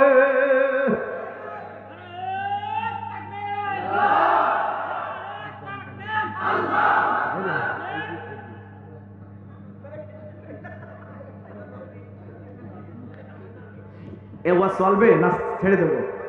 প্রধান বক্তা দিলে তো নাকি শুনতে কষ্ট লাগছে? কি যে মজা এখন বের হবে, একের পর এক আস্তে আস্তে, সেই খাসি জমজম কূপের পানি, আর আমার ভিতরটা আল্লাহ বের করবে মধুর পানি, ঠিক না বেঠি? রাজি আছেন তো ভাই? শুনতে কারা কারা রাজি দেখে দুটি হাত দিতে করে দেন। তাকবীর, লিল্লাহ তাকবীর, নারায়ে তাকবীর। কি গুনে জেল হবে? কি গুনে? এ বিসি সে বিসি না, এই বিসিটা হচ্ছে আর একটা বিসি। তিনটে চোরকে ধরা হয়েছে, রাজপ্রাসাদে ডাকা হলো। বাদশাহ বলছে, তোদের জঙ্গলে জাতি দিলাম, সুযোগ দিলাম, তোরা তিনটে ফল তুলে আনবি। কয়টা? ওরা তিনটা মন মতো পছন্দ করে ফল তুলেছে। একটা আপেল তুলেছে, একটা আম তুলেছে, আর একটা তরমুজ তুলেছে। তাহলে কয়টা হইল? প্রথম ফলালা যিনি আম আলা, ওনারে বললো তুমি আমটা কেটে ফেলো। কয়টা বিসি দেখো? ও আম কেটে দেখে যে একটা বিসি। তখন ওই বাদশাহ বললো তোর 1 বছরের জেল। কয় বছর? এই 1 বছরের জেল ডাকার সাথে সাথে আমের যে বিসিয়ালা, ও কানতেছে, এমন কান্দা যে মরার কান্দা, মানুষ মরে গেলে যে কান্দাটা কান্দে, ও এমন কান্দা কানছে যে আর ঠেকানোর কায়দা ওর আর নেই, ঠিক না ঠিক? দ্বিতীয় লোকটা বললো, এই তুমি এবার তোমার ফলটা কাটো। আচ্ছা কি ফল? আচ্ছা আপেল। আপেল কাটে দেখে যে ওর মধ্যে বিসি, এই দিক 2 জোড়া, ওই দিক 2 জোড়ার মাঝখানে আর একটা বাইরে গিয়েছে। তাহলে মোট কয়টা? 5টা। বলে তোমার 5 বছরের জেল। এই আপেল কাটা খিলখিল করে হাসছে, ও আর কানছে না। আগেরটা মরণের কান্না কানতেছে, আর পরেরটা কি খিলখিল কর দাঁত কেলিয়ে কেলিয়ে হাসতেছে। হ্যাঁ তুই হাসতেছিস, তার মানে কি? বলে হুজুর আমি যে হাসবো না, ওই আমালা তো 1 বছর জেল পেয়েছে, কান্না করেছে, জীবন শেষ করে ফেললো। আর আমার যে 5 বছর জেল দিয়েছেন, আমার পরেরটার কি হবে স্যার? ও জাহাপনা, আমি যে কান্দি কিসের জন্য আপনি বুঝতে পারছেন না।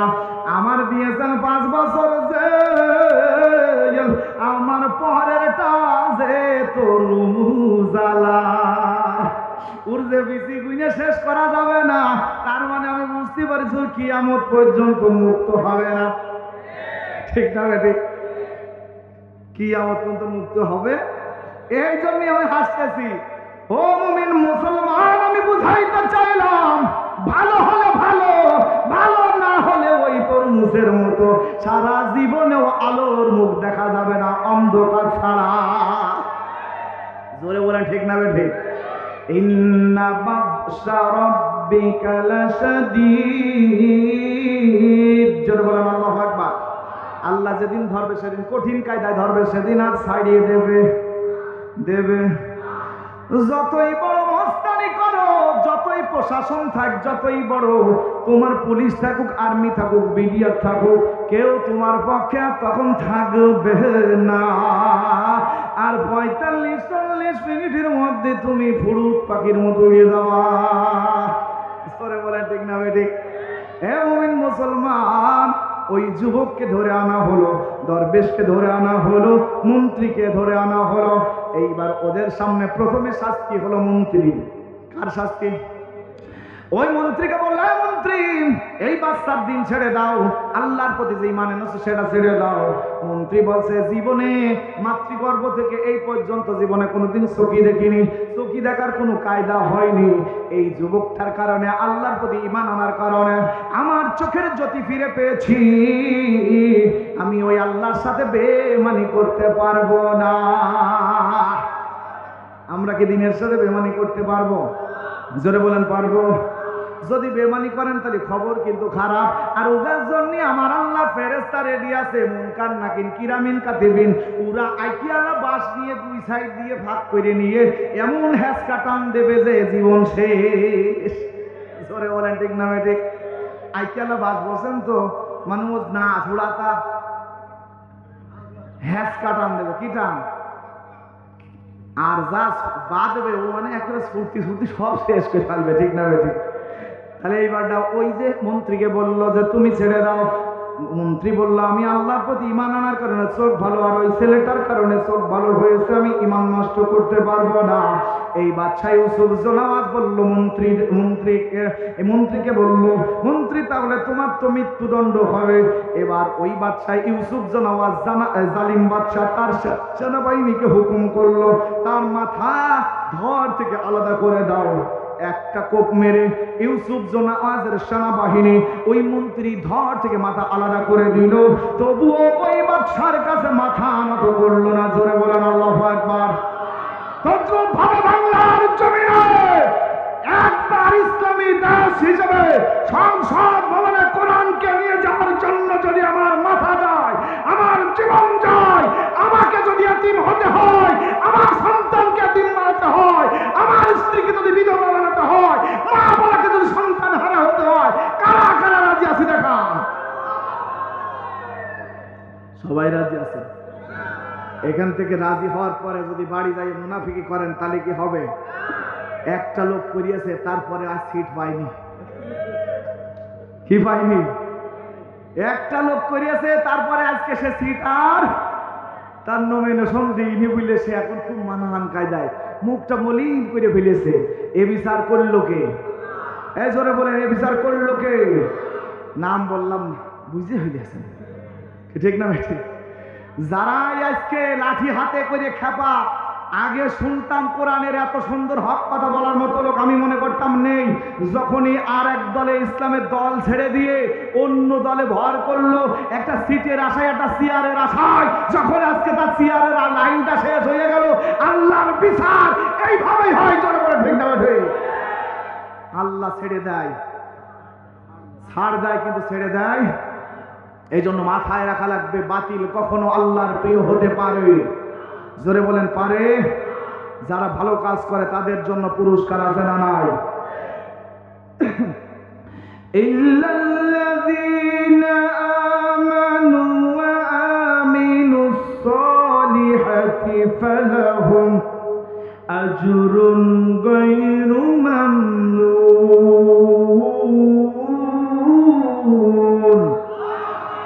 নিশ্চয় যারা ভালো কাজ করেছে, নেক কাজ করেছে, সালাত আদায় করেছে, আমার আল্লাহ তাদের জন্য জান্নাতের মধ্যে নাজ নিয়ামত পুরস্কারের ব্যবস্থা করে রেখেছেন। জোরে বলেন একবার সুবহানাল্লাহ, আর জোরে বলেন সুবহানাল্লাহ। এবার এই দরবেশের পালা, ওই যুবকের সামনে ওই যে মন্ত্রীর মাথা কেটে ফেললো, এবার দরবেশকে বলা হলো এই দরবেশটার জন্য শাস্তি কি হবে? দরবেশ তুমি কেন ওই যুবককে ইসলামের শিক্ষা দিলে, দ্বীনের শিক্ষা দিলে, বলো।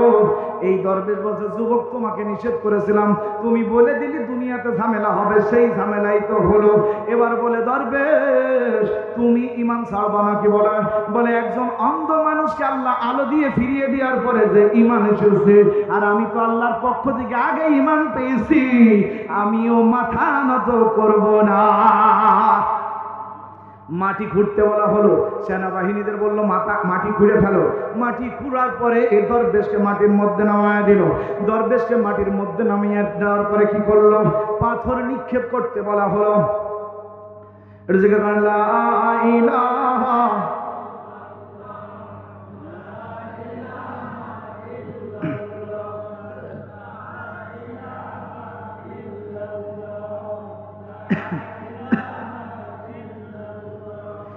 লা ইলাহা ইল্লাল্লাহ, লা ইলাহা,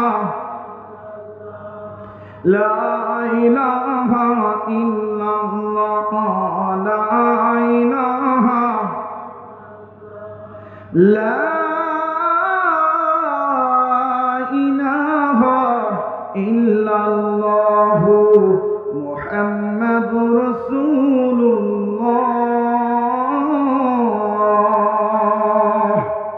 সাল্লাল্লাহু আলাইহি ওয়াসাল্লাম। মুসলমান ভাইরা আমার, এইবার দরবেশকে পাথর মারা হলো। পাথর মারতে মারতে এইবার দরবেশটা যখন মৃত্যু হয়ে গেল, দুইজনের মৃত্যু হয়ে গেল দিনের পথে থাকার কারণে, হযরত ঈসা আলাইহিস সালামের কিতাবের উপরে ঈমান আনার কারণে, আল্লাহর প্রতি ঈমান আনার কারণে। এবার ওই যে শেষমেশ রয়েছে ওই বালকটা, এবার বাচ্চা ইউসুফ জনওয়াজ বলল, বালক রে, এবার তো তোমার পালা, তুমি দিন ছেড়ে দাও, এই আল্লাহর প্রতি ঈমানটা ছেড়ে দাও, না হলে ওদের মতোই তোমারও শাস্তি হবে। এবার বালক বলছে, বাদশা ইউসুফ জনওয়াজ, তুমি তো জালিমকারী, তোমার তো মায়া দয়া হবে না, কারণ তোমার চাইতে মায়া দয়াকারী আমার আল্লাহ আছে। জোরে বলেন ঠিক না বেঠে? তুমি যত বড় জালিম হও না কেন, তুমি যত বড় স্বৈরাচারী হও না কেন, তুমি যত বড় জুলুমকারী হও না কেন, যত বড় সন্ত্রাসী হও না কেন, চাঁদাবাজি হও না কেন, তোমার দেখে আমি ভয় করি না। আমি যুবক, আল্লাহর জন্য জীবন দেব। রাজি আছেন তো ভাই? আর আল্লাহ রাস্তায় যারা জীবন দেয় তারা কি করে না? তারা ভয় করে না, মরে না। ওয়ালা তাকুলু লিমা ইয়াকতালু ফি সাবিলিল্লাহি আমওয়াত বাল আহয়াউ ওয়ালাকিন লা তাশউরুন। আল্লাহ রাস্তায় যারা জীবন দেয়, মৃত্যুবরণ করে, তাদের তোমরা মৃত বলো না। ওরা আসলে মরে না, ওরা চিরজীবন অমর, ওরা শহীদের রাস্তা পাবে, আর শহীদদের স্থান হবে জান্নাত। জোরে বলেন ঠিক না ঠিক? এ মুমিন মুসলমান ভাইরা আমার, যুবককে হুমকি দেওয়া হলো যে তোমার এবার পালা। যুবক বললে, তোমার হুমকি ধমকির কোনো এলাও করি না, কারণ মালিক একজন আছে না নাই? এই জোরে বলেন আছে না নাই? একটা বাঘ একটা গরুকে তাড়া করলো খাওয়ার জন্য।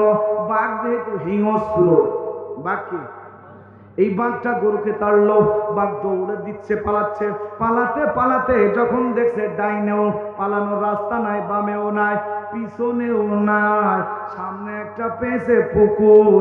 গরু দেখছে ডাইনে হচ্ছে রামপন্থী আর বামপন্থী, ডাইন সাইড আর বাম সাইড, রামপন্থী আর বামপন্থী, পিছনে খেপা বাহিনীর, ওই খেপা বাহিনীর সৈন্য আছে। এই জন্য দেখছে ডাইনেও যাব না, বাঁয়েও যাব না, পিছনেও ব্যাক হব না, সামনের দিকে জীবনে মরে যাই যাব, তাও পুকুর মধ্যে লাফ দেব। পুকুর মধ্যে লাফ দিয়েছে, লাফ দেওয়ার সঙ্গে সঙ্গে গরুর সাইডটা পাতলিয়ে গেল। এবার বাঘ দেখতেছে সুযোগ একটা পাইছি, ও তো নড়তে পারছে না, আমি এইভাবে ঝাঁপ মারে ধরবো। উনিও ঝাঁপ মারলো, বাঘটা ঝাঁপ মারে দেখছে ওর সাইডটা পাও গাইতে গিয়েছে, আর গরুর কামড় দিতে আর 1.5 হাত বাকি আছে। কয় হাত?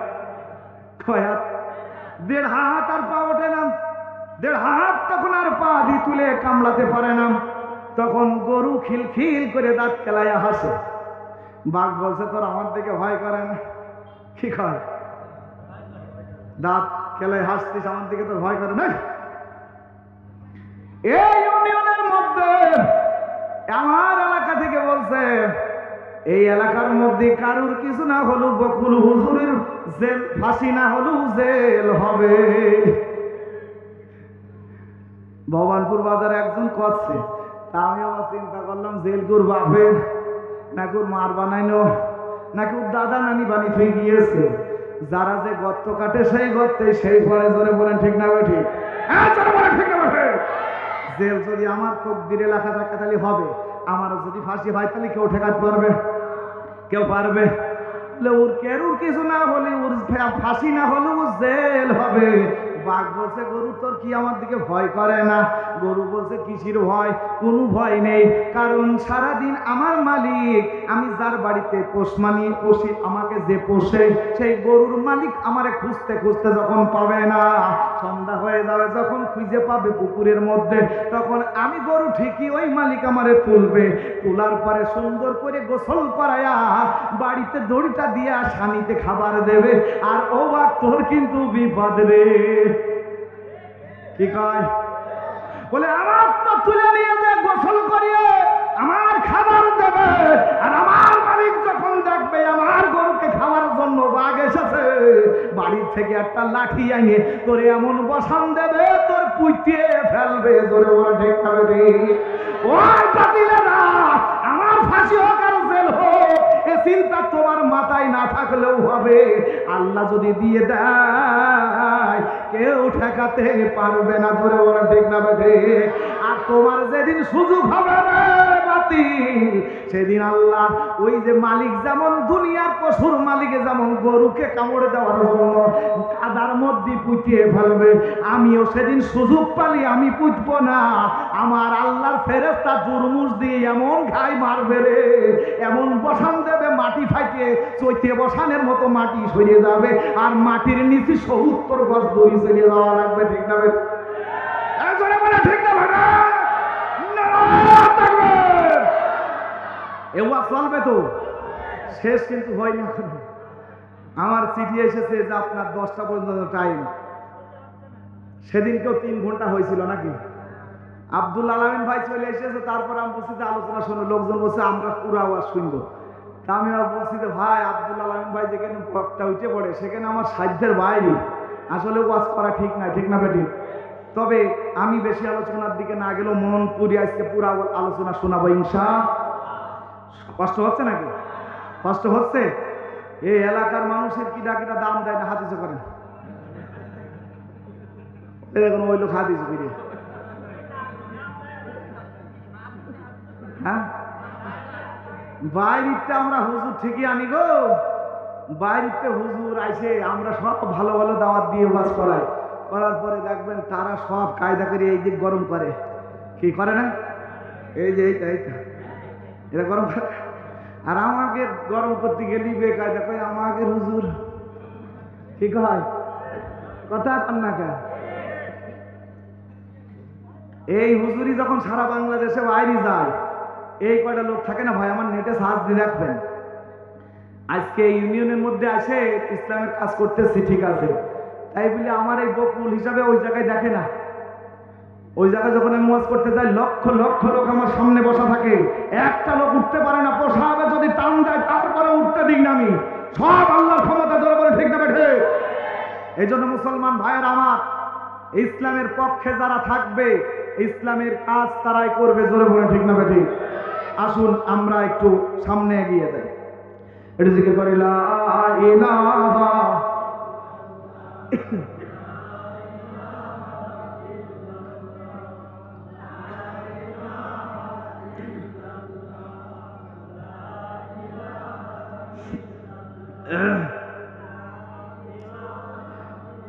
লা ইলাহা ইল্লাল্লাহু মুহাম্মাদুর রাসূলুল্লাহ সাল্লাল্লাহু আলাইহি ওয়াসাল্লাম। মুসলমান ভাইরা আমার, এই বাচ্চাকে যখন বলল তোমার পালা এবার, বাচ্চা কিন্তু ভয় পেল না। তার মানে সামান্য পশু গরু বাঘ দেখে ভয় পায় না। তাহলে আমরা আল্লাহ শ্রেষ্ঠ জীব মানুষ, আমরা যিনি আমার মৃত্যু দিয়েছে, যিনি আমার হায়াত দিয়েছে, সে ছাড়া আমার কেউ মৃত্যু দিতে পারবে না, কেউ আমারে মারতে পারবে না, আবার কেউ বাঁচাতেও পারবে না। এই জন্য ওই আল্লাহর আইন অনুযায়ী আমরা চলবো। জোরে বলেন ঠিক না বে ঠিক? এ মুসলমান, আমার আল্লাহ রব্বুল আলামিন ওই বাচ্চাটার জন্য, ওই যে বাদশা ইউসুফ নামাজ যখন বলতে লাগলো এবার তোমার পালা, এবার সেনাবাহিনীকে ডাক দেওয়া হলো। সেনাবাহিনীকে বললো এই ছেলেটাকে পাহাড়ের উপরে নিয়ে যাও। কোথায় নিয়ে যাও? পাহাড়ের উপরে নিয়ে যাও, পাহাড় থেকে ফেলে দিবা। ছেলেটা পড়ে যে আলু ভর্তা হয়ে মারা যাবে। এবার ছেলেটা চলে গেল, ওই সেনাবাহিনী চলে গেল পাহাড়ের উপরে। পাহাড়ের উপরে নিয়ে চলে যাওয়ার পরে ওই যুবকটা, ওই বালকটা দুটি হাত আমার রবের দিকে দিয়ে দিল, বলে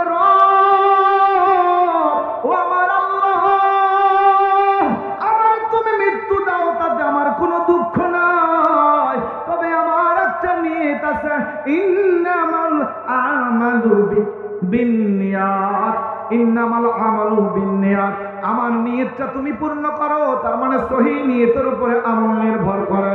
যুবক বলল, আল্লাহ গো, আমার মরার আগে আমি দুনিয়ার বুকে কিছু ইমানদার বানাতে চাই। আল্লাহ বলছে এই কথা। তাহলে ওই পাহাড়কে জিজ্ঞেস করলো, আল্লাহ পাহাড় তুমি কার হুকুম মানো? পাহাড় তুমি কার হুকুমে চলো বলো? পাহাড় বললে, ও রব, আমি তোমার হুকুম মানে তোমার হুকুমে চলি। তাহলে আমার আল্লাহ বলছে, পাহাড় আমার বান্দা যে জায়গায় দাঁড়িয়ে আছে ওই জায়গায় দাঁড়িয়ে থাকবে, আর তুমি ওই যে বাচ্চা ইউসুফ জালিম বাচ্চার সৈন্য বাহিনী সেনাবাহিনীকে পাহাড় থেকে সব কয়টা ফেলে দাও, আলু ভর্তা বানায়া ফেলো। আল্লাহু আকবার। বাইসে গেল এবার কোনটা? জোরে কম। যুবক বেঁচে গেল। যুবকের আর কোনো মৃত্যু কেন হইল না। আল্লাহর বান্দা তখন পাহাড় থেকে নেমে এসে বাদশার দরবারে গিয়ার বাড়ি চলে গেল। আমি রইছি সিয়ারে, আজকে কিন্তু গিয়ারে। জোরে বলেন ঠিক না বেটি? তাহলে ওই ছেলেটা পাহাড় থেকে গিয়ার বাড়িয়ে চলে আসলো ওই বাদশার বাড়িতে। বাদশা বলছে, তোমার নাম মরিয়ে দেওয়ার কথা, আলু ভর্তা হওয়ার কথা, আর আমার সেনাবাহিনী কই? ওই যুবক বলছে, তোমার সেনাবাহিনী আলু ভর্তা হয়ে গিয়েছে, আমি বাইসে গিয়েছি। বাঁচানোর মালিককে। এই যুবককে দেখে আবার বাদশা ইউসুফ জনাবাজ বলল, যাও সেনাবাহিনী ডাক দাও। সেনাবাহিনী চলে আসলো। আসার পরে বলল, যুবককে সমুদ্রের মাঝখানে নিয়ে যাও। কোন জায়গায়?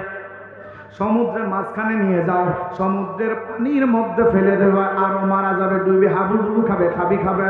এইবার আল্লাহর বান্দা যুবককে যখন নিয়ে গেল, ওই সেনাবাহিনীরা নিয়ে গেল সমুদ্রের মাঝখানে। এই যুবক হাতটা তুলে দিল, মালিক, ও আমার রব, আমি দুনিয়া তো কিছু ইমানদার বানিয়ে তারপরে মরতে চাই। আমি ইমানদারদেরকে দাওয়াত দেব, মানুষদের দাওয়াত দিয়ে ইমানের লাইনে আনবো, তারপরে তুমি আমার মৃত্যু দাও। আল্লাহ বলছে, সমুদ্র রে, তুই কার হুকুম মানিস? সমুদ্র বলল, আল্লাহ তোমার। তাহলে বলছে, এই সমুদ্র, আমার বান্দা যে নৌকার উপরে বসে দাঁড়িয়ে আছে ওই জায়গায় দাঁড়িয়ে থাকবে, আর সাইডে যত সেনাবাহিনী আছে সবগুলোর সমুদ্রের মধ্যে সুপা ডুবিয়ে মার, খাবি মার। আল্লাহর অটোমেটিক কৌশলে সমুদ্রের পানি তাদেরকে গিলে ফেললো। ফিরাউনকেও নীল নদের পানিতে যখন মুসাকে মারতে গেল, ফিরাউন তখন পানির মধ্যে পড়ে গেল। আর পানির মধ্যে পড়ে যাওয়ার পরে বলছে, মুসা রে, আমি তোমার প্রতি আর তোমার আল্লাহর প্রতি ঈমান আনলাম। আমার আল্লাহ আজরাইলকে বলছে, আজরাইল সহ্য করা গেল না, আগে বালি কাদা, পচা কাদা তোর মুখের মধ্যে গুজিয়ে ছাড়। জোরে বলেন ঠিক না ঠিক? এ ফেনা তুলে ফেললে। এবার ওই যে সমুদ্রের মাঝখানে মৃত্যু দিল। আর যুবক গিয়ারে আবার চলে আসলো কোন জায়গায়? বাচ্চার কাছে। তাহলে এখান থেকে শেষ। ওই যে আসহাবে উখদুদের গর্তের ঘটনায় 20,000 মুসলমান ইমানদার মারা গেল। শুনতে রাজি আছেন কারা কারা? একটু হাত উঁচু করেন। লিল্লাহি তাকবীর, নারে তাকবীর। আচ্ছা, হাত নামান। এবার একটু পরীক্ষা হয়ে যাক। আমরা যারা মুসলমান, হুসাইন মুসলমান যারা, হাত উঁচু করবে তারা, আর এজিতি মুসলমান যারা, হাত উঁচু করবে তারা। তাহলে প্রথমে আমরা দেখি এজিতি মুসলমান কারা, হাত উঁচু করেন তারা। নেই? ও এজিতি মুসলমান নেই। জোরে বলেন আলহামদুলিল্লাহ। এবার হুসাইন মুসলমান যারা, দুটি হাত উঁচু করে তাকবীর দিবেন তারা। একজন তাকবীর দেন, একজন তাকবীর দেন।